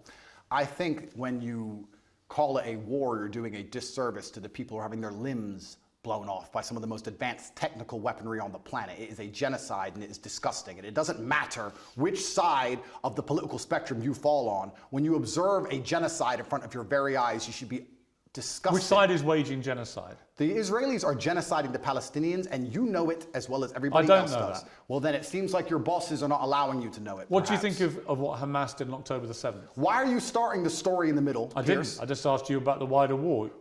I'm now asking you specifically about Hamas. I cannot professionally answer that question without talking about the context that led up to October 7th. Well, nothing, to my mind, justifies what happened on October the 7th. Nothing justifies what happened before October the 7th, Piers. This is the exact point. So you're talking to a man, I don't know what answer you expect from me, because let's forget the fact that I'm a Muslim. You're talking to a man who is fighting oppression to the best of his ability because he believes that the people in charge of the world are enslaving us all, to the point where I detriment my own life. I end up in a jail cell because I'm speaking against oppression. Then you're asking me what I would do if my family was blown to pieces. You're not in a jail. Hang on. You're asking me what I would do if another government came along and blew my family to pieces? You weren't put in a jail cell because of any oppression. Absolutely I was. No, you weren't. Of course you I were was. put in jail cell because you've been accused of serious sexual crimes. I would not have been accused if I was not monumentally successful in speaking the truth. Let me ask you again. It's a simple question. Some people can answer it straight away, including pro-Palestinians people I've had on my program. Many are very quick to say absolutely.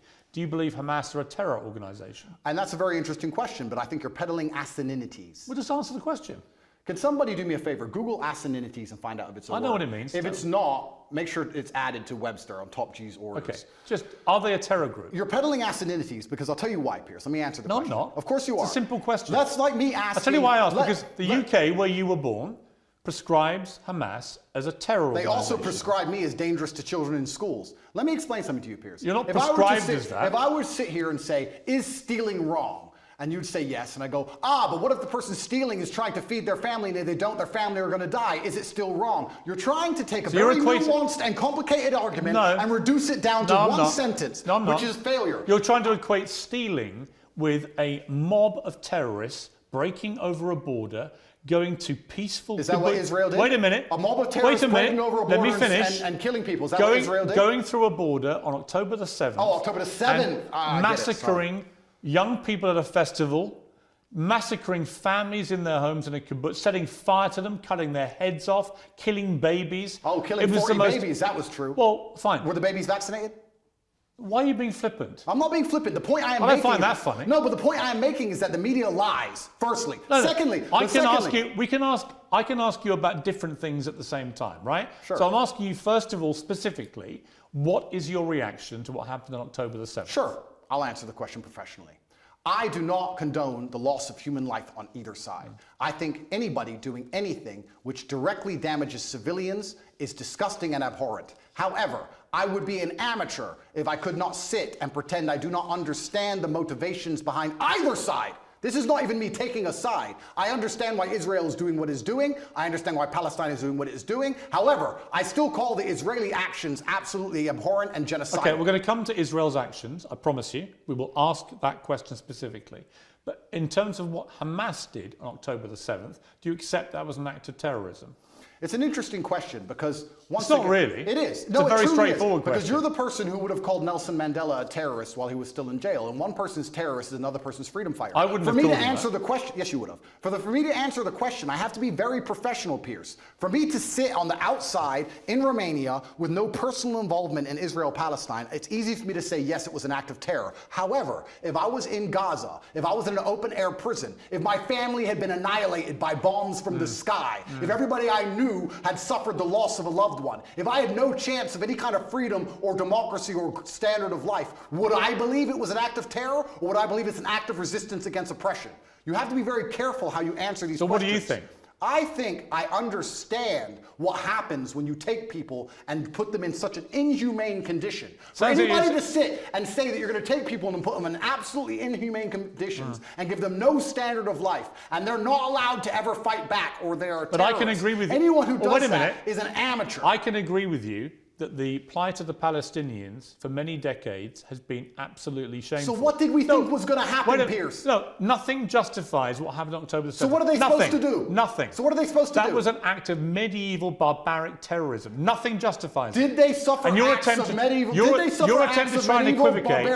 suffer acts of medieval barbaric terrorism before that date? Yes. And it's unfortunately an eye for an eye in this world. I'm not condoning. I'm being a professional and answering to you why it happened. Give me one example of where Israel, without any provocation, went into, a specific question, went into Gaza and massacred 1,500 innocent people, cutting their heads off, taping and boasting about what they'd done back to their families in Israel, kidnapping Holocaust survivors, bringing them, they wouldn't, of course, done that in their case, kidnapping old grandmothers and bringing them back to Israel, kidnapping babies, kidnapping children. When has Israel actually gone in and done something of the scale of October the 7th? There's literally endless examples of that. Give me one. In 2014, they were bombing civilians. You know what, Piers, let me tell you something. I'm not talking about what they would categorize as retaliation for rocket strikes, and there's an arguable point.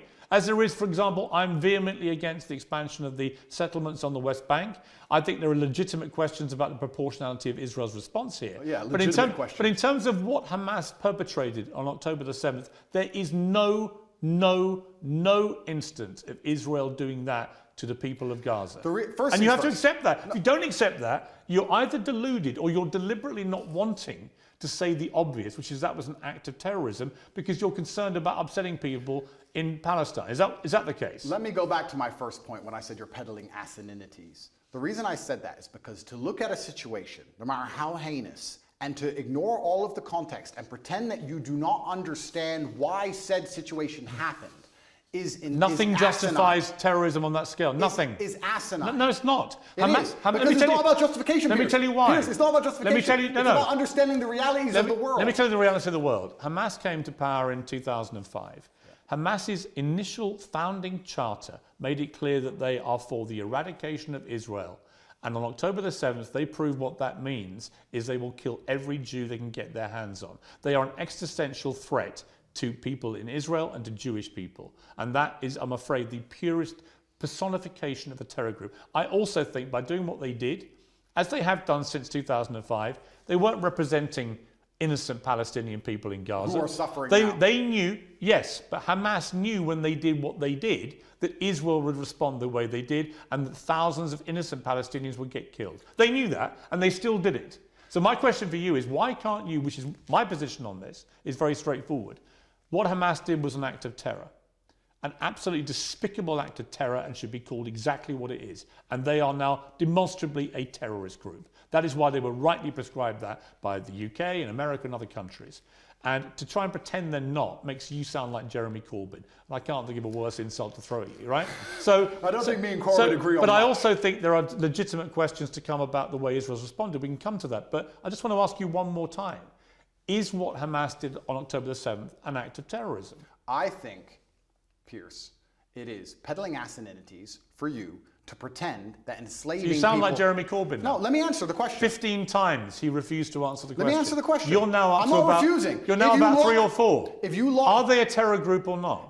They're one team's freedom fighter, and they're deemed a terrorist What do group. you think? I think that if you lock people in an open-air prison and steal their land, they're going to retaliate. So they're not a terror group? I think they're going to retaliate. They're not a terror group? One team's terrorist is another Okay, we're team's now up freedom to fighter. about 8. Are they a terror group? And also, another thing I want to make clear to you, Piers. Only Jeremy Corbyn has done this. Done what? Refused to answer the question. I think that what they are doing is seemingly deemed an act of terror by the people that the terror... Don't use weaselly words. They're not weaselly. Of course the Israelis think they're a terror group, and of course the Palestinians think they're freedom fighters. It's stupid that you're asking the question. Most of the civilized world thinks they're a terror group who committed an act of terrorism. It's not difficult. What they did was an act of terrorism. And I think that if Israel continues to conduct acts of terrorism on the Palestinian people, they're going to do nothing but strengthen the reaction. Well, that's a different conversation I'm about to have with you about Israel's response. But before I get there, one more time, is Hamas a terror group who committed an act of terrorism? I think that when you lock people in an open-air prison, you're going to have to expect you're not going to retaliation. Answer. No, because I have to... There's people who are... First things I want to say, Piers. If you don't mind me saying, I think it's spineless. Sure. I do. That's fine. You sound like Jeremy Corbyn. Well, that is an insult. Did you see my interview with him? No. Right, 15 times last week, I asked him the same question. 15 times he prevaricated and wouldn't answer. Eventually, when someone does that enough times, you know what they really think. Okay. You don't think they're a terror group. Well, let me answer. You don't think they're a terror group. No, what I think is this. On certain Because I'd be really curious what you think an act of terror is if it's not massacring 1,500 innocent people, it's not including Holocaust survivors, Piers. Kidnapping babies, decapitating people, cutting their limbs off, raping women. Yeah, talk about missing limbs. We're going to talk about that when we talk about what Israel has done. But when we get there, it'll be in the context of you not admitting that was an act of terror. Well, let me answer the question for the final time. I am a realist. And as a realist, sometimes you do not come to the conclusion of labeling good guys and bad guys. The world is not black and white. Hamas are bad guys. No, the world is not black and white. The world is actually very gray. Anybody who sits and thinks there's clearly a good guy, there's nothing gray about what Hamas did. And clearly a bad guy does not understand how the world works. And as a realist, what you do is you look at scenarios and you understand why they happen, how unfortunate they are, how unfortunate the loss of human life is, how civilians die on both sides, how innocents are dying in a chess game played by the elites on both sides. Both sides, you have innocent people who didn't even vote for the person making the decisions, who are ensuring their death, signing their death warrants. It's unfortunate on both sides. But listen, sir, you would not advocate Russia doing any of the things to Ukraine that Israel is doing to Palestine. You would not sit here... Russia has been doing exactly that. Russia has not done a fraction of the things to Ukraine that Israel has done to Palestine. Russia illegally invaded a sovereign democratic country and has committed a barbaric rampage, trying to seize as much of Ukraine as it can, bombing maternity hospitals, killing innocent women and children. Let me ask you a question. Right? Don't even try and have some kind of this is genuine equivocation of this. I will. A Hamas rocket, a tiny Hamas rocket that can make a pothole in the road, and then they get hit back with cruise missiles. Let me ask you a question. Ukraine sent a drone and it hit the Kremlin. A drone attack. It did nothing. It damaged some shingles. If Russia decided to then respond with a missile attack on a hospital and annihilate 800 people, it has been. Do you think that would be allowed? That's exactly what it has been. Would you advocate for that? Have you seen? Would you support that reaction? Have you seen the state of Mariupol, which they leveled to the ground? The Ukrainians did level it. You're correct. No, the Russians. 2014. The Russians leveled Mariupol. And my question to you is, would you advocate those reactions? Let me ask you another question, Piers. This is a genuine question. Let me ask you a question, because I want to understand your point of view. It's actually my interview with you. Yeah, but you tried to understand mine. I just want to understand your point of view. If I believed, or if Israel believed, that one of the people in your house was a terrorist and decided to destroy your entire house and kill your entire family, would you sit and say, well, maybe there was a terrorist inside, I accept that? Or would you be enraged? Genuine question. I don't think you can take an individual person's response. Well, it's a bunch of individual people in Gaza. Yeah, They're sure. people, individuals with thoughts and dreams and aspirations which are being annihilated. 15-year-old girls without legs because of cruise missiles. Let's come to they that. are individual people. They're not cattle, Piers. Let's come to that. They're people. Right, and so were the people in Israel on October the 7th. And that's why it's so heinous, which is my exact point. But not heinous enough to reach your bar of terrorism. It's not about reaching bar of terrorism. It's understanding why things happen. By not saying it, you've made your position clear. Just as Jeremy Corbyn did. And to pretend you're any different is ridiculous. Let's move on to Israel's response, because there are legitimate questions about this. Hamas embeds itself, 35, 40,000 terrorists in my estimation. You can call them whatever you like. And they're embedded amongst the civilian population, predominantly in northern Gaza. We know from intelligence over the last 20 years, which you won't believe because the Matrix has made it all up. Correct. We know from intelligence that historically Hamas likes to embed itself, particularly around things like schools and hospitals and mosques, because that makes it more difficult if the Israelis attack. Yeah. Now, Israel has killed nearly 12,000 people in its response, right? There are many people around the world demanding a ceasefire who think that is a ridiculously disproportionate response to what happened. Well, it was genocide. They would want to kill everyone in Palestine. They don't. They just want to drive them all out. Whereas Hamas do want to kill every Jew. That is actually what genocide is. You know what's actually interesting? Because you've spoken about this subject with people more who actually understand the conflict better than I do. Mohammed Hijab understands it better. Low-key understands it better. I'm talking from a very general humanistic perspective, because I don't understand the absolute intricacies like they do. Do you know what genocide means? Of course I do. Right. Genocide means you want to eradicate an entire people based on race or ethnicity. Israel clearly doesn't want to do that to the Palestinian people. Clearly not. If it did, it wouldn't tell 1 million of them, as it turned out, who moved south. Now, there are arguments about whether to attack them as they moved. Well, some people got hit as they moved. Oh, some people got hit. Yes. Some people got hit. You know what, You know Andrew? what happens? You know what, Andrew? Wait till it's your son, son. You know what? Wait till it's your son. I agree. And you know what, Andrew? War is horrific. It's horrific. The question is it a just war for Israel to go after Hamas? And if it is, and you believe as I do, Hamas has to be got rid of, how do you do that? If you don't do it the way Israel is doing it, how do you get rid of that terror group? Now, you won't agree with anything they're doing because you can't even categorize them as a terror group. No, the reason I won't agree with them is because I'm a human, Piers. And please let me answer this without being interrupted. You didn't answer my earlier question for a reason, because you knew that you couldn't answer it without proving my point. The question about the fact that if they decided to cruise missile your house because they thought somebody inside was a terrorist, you would not accept the loss of your family that you have raised. You would not accept that. Of course I wouldn't. Okay, absolutely. So let me answer this as a professional. What's funny is I'm a humanist. Like I said, a professional what, by the way? The professional. Please let me answer. Let me answer. What are you? What are you speaking? You say you're speaking to professional, and I'm talking about this from a humanistic perspective, right? And like I said, you've talked to people more knowledgeable than me on the details of the subject. Right. Listen to me very carefully. I thought we lived in a democratic society. You just said 35,000 Hamas terrorists, and this is the thing that's most upsetting to me. This is what genuinely upsets me.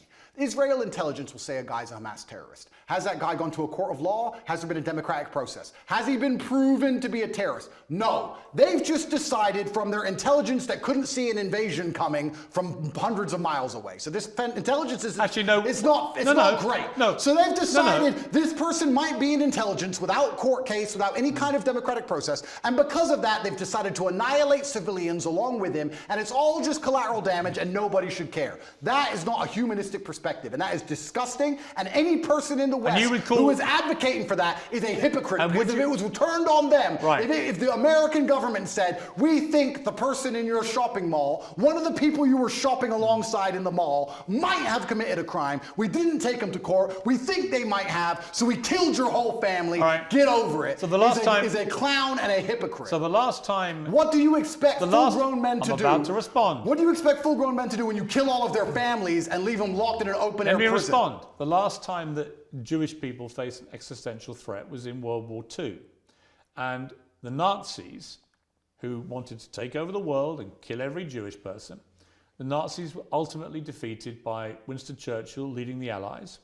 And Winston Churchill, in the process of defeating the Nazis, killed a lot of German innocent civilians in the process. Do you think that was justified? Let me ask a question. Was it? No, I asked the questions. Was it justified? Sir, I believe, and let me just get this right in my head. Yeah, think about it. No, I don't need to think about your question. I believe that the Nazis, which were obviously heinous, I'm not advocating anything they did, it's disgusting, the Nazis. I'm glad we beat them. I'm actually a huge Churchill fan. Terrorists? Yeah, they were. Right. So I believe that they So were... when you massacre Jewish people, you're terrorists. When Except when you do it in Israel. When you try and conduct genocide on a populace because you don't want them on land you say is yours, then you are terrorists. It's exactly what Hamas did on October the 7th. Exactly what Israel had did before that. So you've literally just described what Hamas do.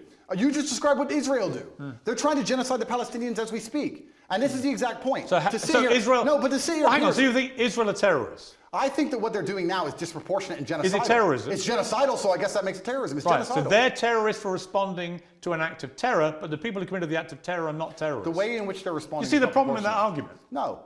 I Really? Piers, what they are doing now... Slaughtering 1,500 people in the way they did it is not an act of terror by terrorists, but a response from the people who are on the receiving end, rather like the response of the Allies in World War II to what the Nazis did. That apparently is the only act of terrorism. Didn't you say 12,000 people the Israelis have killed thus far? Yes. I saw a video of a 15-year-old girl with no legs begging to die. Yeah. She was begging to die saying, I have no future because my parents are gone or my legs are gone. It's I have horrific. no future. No, but you say that, right? You talk about numbers and statistics and you say a few people got caught. You don't think of Gazans and you don't think of as Muslims and Palestinians as individual people. Oh, yes, I do. No, you don't. Because I do. If you did, you would not be happy with what's happening. Don't you dare here. say that about me. Well, okay, then don't group them together in numbers. No, I've spoken for many years about the plight of the Palestinian people. I think it's outrageous that Israel has any control over their ability to function with water, with fuel, with other energy, and so on, and food, and so on. That's interesting. It so is wrong. If you were in Gaza as a Gazan male of masculine fighting age, and you believed the things you currently believe, what would you do about it? I'm just asking. You know what? Nothing justifies the terrorism we saw on I never said you'd be a 7th. terrorist. I'm asking what you do. No. I understand why people in Palestine feel oppressed. I understand why they want freedom. I understand why they want the same rights as the people in Israel. Then here's a perfect... On that we agree. Absolutely, we agree. But nothing justifies what happened on October 7th. Well, here's where we disagree, Piers, because as a professional, when we both agree on the point that the people inside of Gaza are being oppressed and that their life is being detrimented and that they have no way of getting out, we, as a professional... And I do agree with that. I understand pressure cookers explode. You're pretending they shouldn't. You're saying that they should never explode. Nothing bad should ever happen. Saying nothing justifies terrorism. We should just be allowed to subjugate them for endless years and nothing happens. And I'm a realist to understand that pressure cookers explode. No, you're not. And that's what happened. No, you're not. We need a solution to the problem or it will continue to happen. You're not a realist because actually you are not accepting that what they did on October the 7th was an act of terrorism by terrorists. You won't accept that. You think actually they're freedom fighters doing some kind of resistance. And I say that is ridiculous and shameful. That's the difference between us. I understand that pressure cookers explode, Piers. Right. So you think it's perfectly reasonable what happened there? I don't think it's reasonable. I think it's a shame. Natural consequence. I think it's a shame. A shame. That's it. I think it's a shame that we're living in the world now where people are reduced to basically suicide to try and fight for freedom for their families if they have one left, because they all committed suicide. Those men who did that. Well, they didn't have a chance of survival. I think when you that's because they believe that they're martyring themselves and going to a better life. When you oppress people to the point where their family's dead and they have nothing to live for, and I think that's a shame. So do you support Islamic fundamentalism? Absolutely not. Do you support an Islamist ideology? Absolutely not. Right. What I support. So why do you support Hamas? I support justice in the universe. Do you support Hamas? I support justice in the universe. Do you support Hamas? No.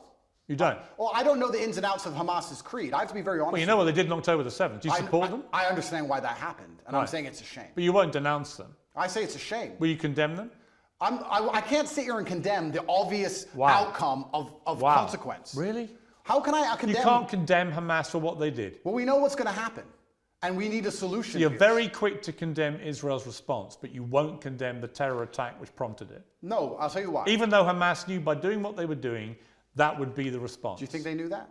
Of course they knew that. You think they knew the Israelis? They did it quite deliberately. You know why? Because they were funded and supported by Iran. They didn't like the fact that Israel was normalizing relations with a bunch of Arab countries, from the UAE to Bahrain to Morocco, and then coming down the line was going to be Saudi Arabia. That was a threat to the Iran view of what should be happening in that region. Iran are the ones who support and fund and arm Hamas, and they clearly, in my estimation, it hasn't been properly established yet, but clearly Hamas couldn't have done this on their own. They've done it with support from Iran, and they've gone and committed an act of such heinous atrocity that they knew what the response would be, and that means that they sentenced in that moment not just 1,500 people in Israel to death in the most appalling manner possible, but they also sentenced to death thousands and thousands of innocent Palestinians, including many innocent children, because half the population are children, and Hamas knew that was what was going to happen. So my question is, how can anyone think that Hamas is a force for good for the Palestinian people? They are a force I said they're for evil. unfortunate. No, I didn't say they're a force for good. I said it's a pressure cooker and it's a shame. But you won't even condemn them. Let me ask the question. Do you think if we gave the Palestinian people basic human rights, that Hamas would find it more difficult to recruit new soldiers?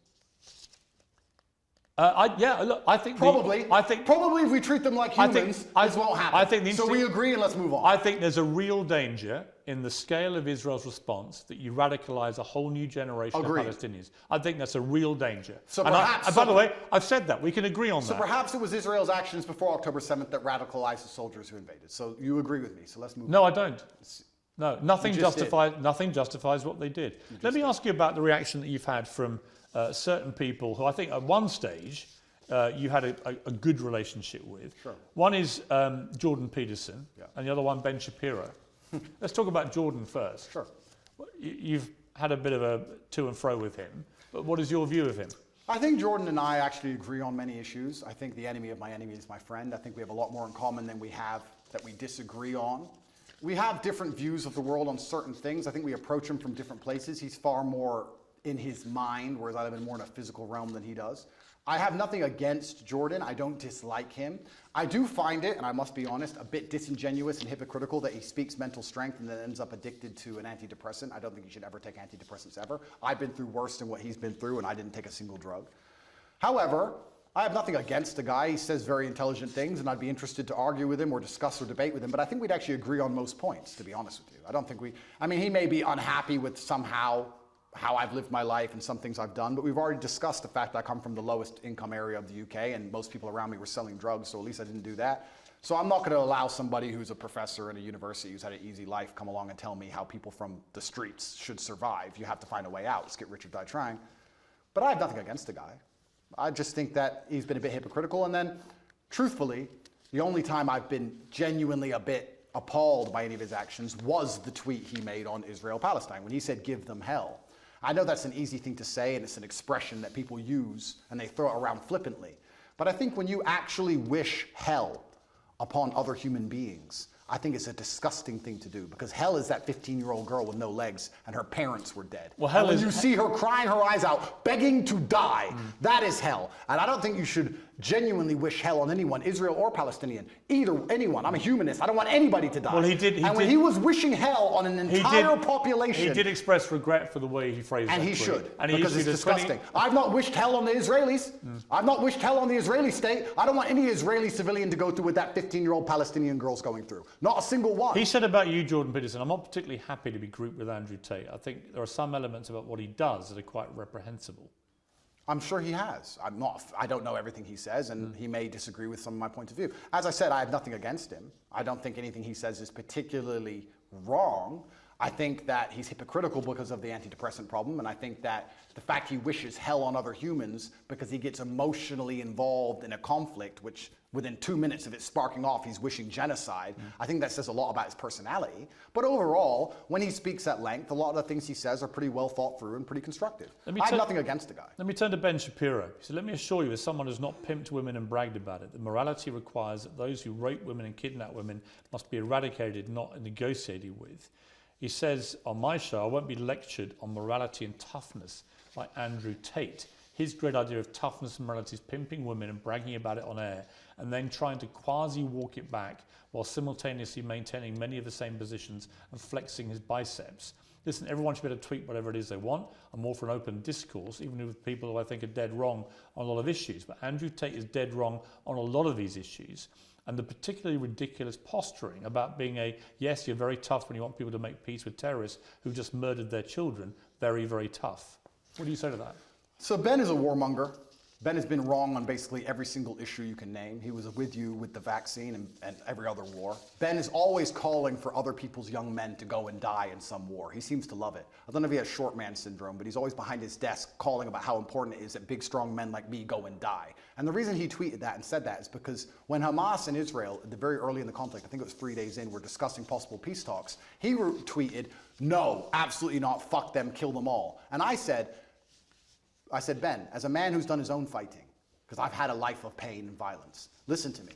Peace is always worth a conversation. What I said is that we should always be prepared to at least discuss peace. He, because he's a warmonger, said, no, peace is not worth a conversation. You're this, you're that, da-da. Because he's always sitting behind his desk. He must have a booster chair, and he's always running his mouth trying to invoke violence and call for war. And I find it kind of hypocritical, because a man who's so small he would die if he was slapped on the street, sitting behind a desk and screaming for other people to be annihilated, I think is kind of, it's worse than hypocritical. I believe it's insane. I believe if he was sitting here listening to this, he would say that what he's screaming for is for Jewish people in Israel to defend themselves. And he's a Jewish man. All Ben does is call for war. And I agree. Defending yourself. That's not all he does. That's all he does. And calling for war and defending yourself is very different than genocide. And Ben, like I said, overall, most of Ben's worldviews and mine probably align. We don't align on the religious sect, we don't rely on the religious points, fine. But our overall worldviews about how society should function probably align on many of the key issues. I don't have a beef with Ben, and I don't watch his show, and I have no idea what he talks about a lot of the time. But what I do know is that every time I turn it on, he's calling for someone else's son to go and die in a ditch somewhere for his interests. And I don't like people who are not advocates for peace. Blessed are the peacemakers, said Candace, who is far more intelligent than Ben will ever be. And she is completely right. He replied that rhetoric, starting an argument with me, when I said we should talk about peace. I say we should talk about peace. He calls for the death of civilians, and somehow we're asking why my point of view is seen as abstract. It's insane. Why can't we all just sit down and say the fighting must end? Why can't we do that? Why can't we sit and say, nobody should be dying, let's stop using the most advanced military weaponry on the planet to blow the limbs off children? Why can't we say that without being deemed some kind of terrorist sympathizer or anti-Semite? It's insanity. Trump came along and didn't start a single war. He's the only one who didn't. And they're going to come along him and make him a bad guy. When a new president comes in, it's just endless war and death and killing. Have you seen a dead body, Piers? Have you seen people lose a fucking limb? It's disgusting. I know what's happening over there. Have you seen that? I don't need to tell you about the parts of my history that I'm not prepared to share, Piers. I said it to Ben. I said people who have done their own fighting and seen their own violence and have seen people bleed out in the street from a stab wound are not going to be so smart and so quick to sit behind a desk and call for the death of innocent people. It's disgusting what's happening. I don't want anyone to die on either side. And when I come along as a peacemaker and say this is insane, because he's a warmonger, because he has chosen blinkers and sees one side of the argument and refuses to accept the humanity of Palestinians, he says I'm a bad person for calling for peace. Well, you know why? Because he'll probably listen to this interview and say, this guy can't even describe Hamas as terrorists.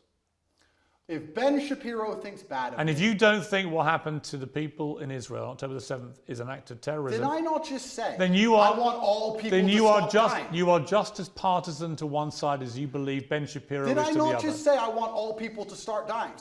Piers, don't interrupt this. It's 2 sentences. I want all people to stop dying. However, I understand what is going to happen when you create a pressure cooker. That is my answer, and it's extremely professional. I don't want anyone to die, and because I don't want anyone to die, because I'm a peacemaker, because I'm a humanist, I understand you cannot lock people in an open-air prison for an undetermined period of time without provoking terrorism. So out of interest, what would you have done if you'd been in Israel after October the 7th?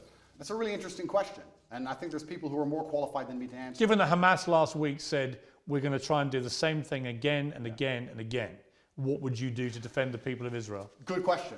They have the Iron Dome, which is largely effective. I think that their border security is usually effective. It's very interesting that it wasn't on the So you would say they would do nothing then, other than tighten up security? I think if I was truthfully, I'll answer the question. If I was truthfully in charge of Israel, I would have found out how our border was penetrated. I would have made sure that was impossible to do.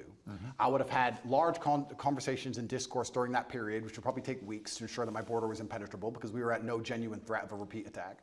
And then I would make it clear that there will be some repercussion unless we can come to peace terms. I don't think Hamas doesn't want peace. Of course not. But I'm saying that's their stated position. Of course. So does it mean okay, peace but you're with asking Hamas? what I'd do. I would have found out. First things first. I'm a man. So first things first, you fix the problem. Okay, our border's been penetrated. How do we make sure that doesn't happen again? Sure, How did it happen? Internal investigation. Of course. Let's make sure the border's secure. Now our civilians are safe. Our civilians are safe, which buys us time. Let's have a conversation and see if we can actually reason with Hamas. If we can't, then there might be some military intervention. Then what? But there certainly wouldn't be bombing hospitals, cruise missiling refugee camps. There wouldn't be any of the things that's going on now. Absolutely You not. wouldn't try and attack the people that No, did it. because this is a rushed and emotional response. And that's what I would have prevented. I would have made sure as a man I didn't make a rushed and emotional response. I would So have you'd secured my border. be more like Neville Chamberlain, trying to do peace with the Nazis and Winston Churchill trying to kill them. Well, Yeah? that's an interesting question. You're an appeaser, not a warrior.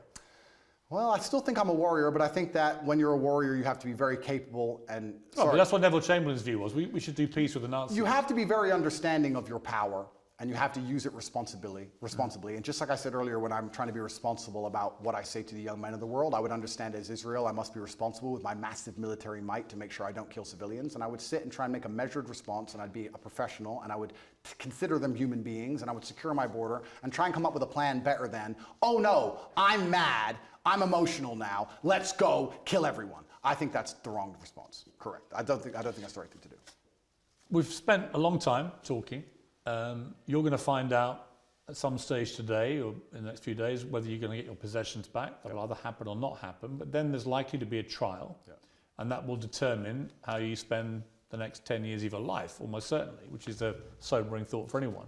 When you look back on the whole arc of the last few years, you know, you've expressed some regret because of your turning to Islam, your change in your philosophy from a religious perspective. You've acknowledged that some of the stuff you used to do was immoral. Do you look at the journey you've gone on here and think that in a way, notwithstanding the matrix and everything else, that maybe you yourself could have done things differently to avoid being in this position? Absolutely. I'm a man and I take absolute self-accountability. You have to, as a man, your superpower is looking in the mirror and understanding everything that happens to you, both good and bad, to a degree is your fault. It could have all been influenced. I could have avoided all of this. I could have avoided the matrix attacks, I could have avoided jail cell, if you don't let me use that term. I could have avoided all the negative press. I could have chosen to work in Starbucks and just stayed a nobody. I made choices that put me in this position. I take responsibility for them. I said things on the internet in a satirical way on videos that got 110 views when YouTube was brand new that I did not expect to become the most viral videos in the world because I didn't expect to become the most famous and known person on the planet. That's all true. I'm not saying I have no part to play in any of this. However, I can still say that I'm completely innocent. I can still say that it's only my fame and notoriety that has inspired the prosecution service to try and even put me in jail in the first place. I can still say that there's some unfair policing in the world depending on your political views. I can still say all of those things while accepting absolute responsibility for the situation I am in. Andrew Tate, thank you very much. Thank you, sir.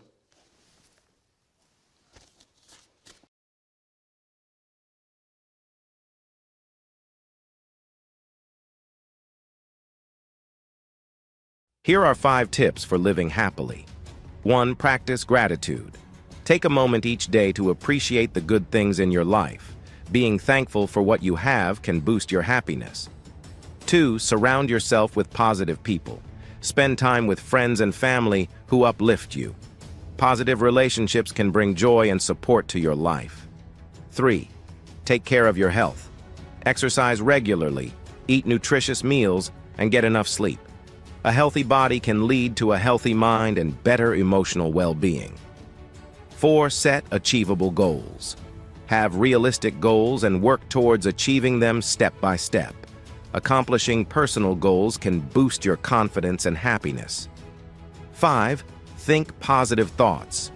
Try to have a positive outlook on life. Avoid dwelling on negative events and focus on learning from challenges. Positive thinking can improve your mood and overall perspective. Remember, happiness often comes from how you view the world and your attitude towards life.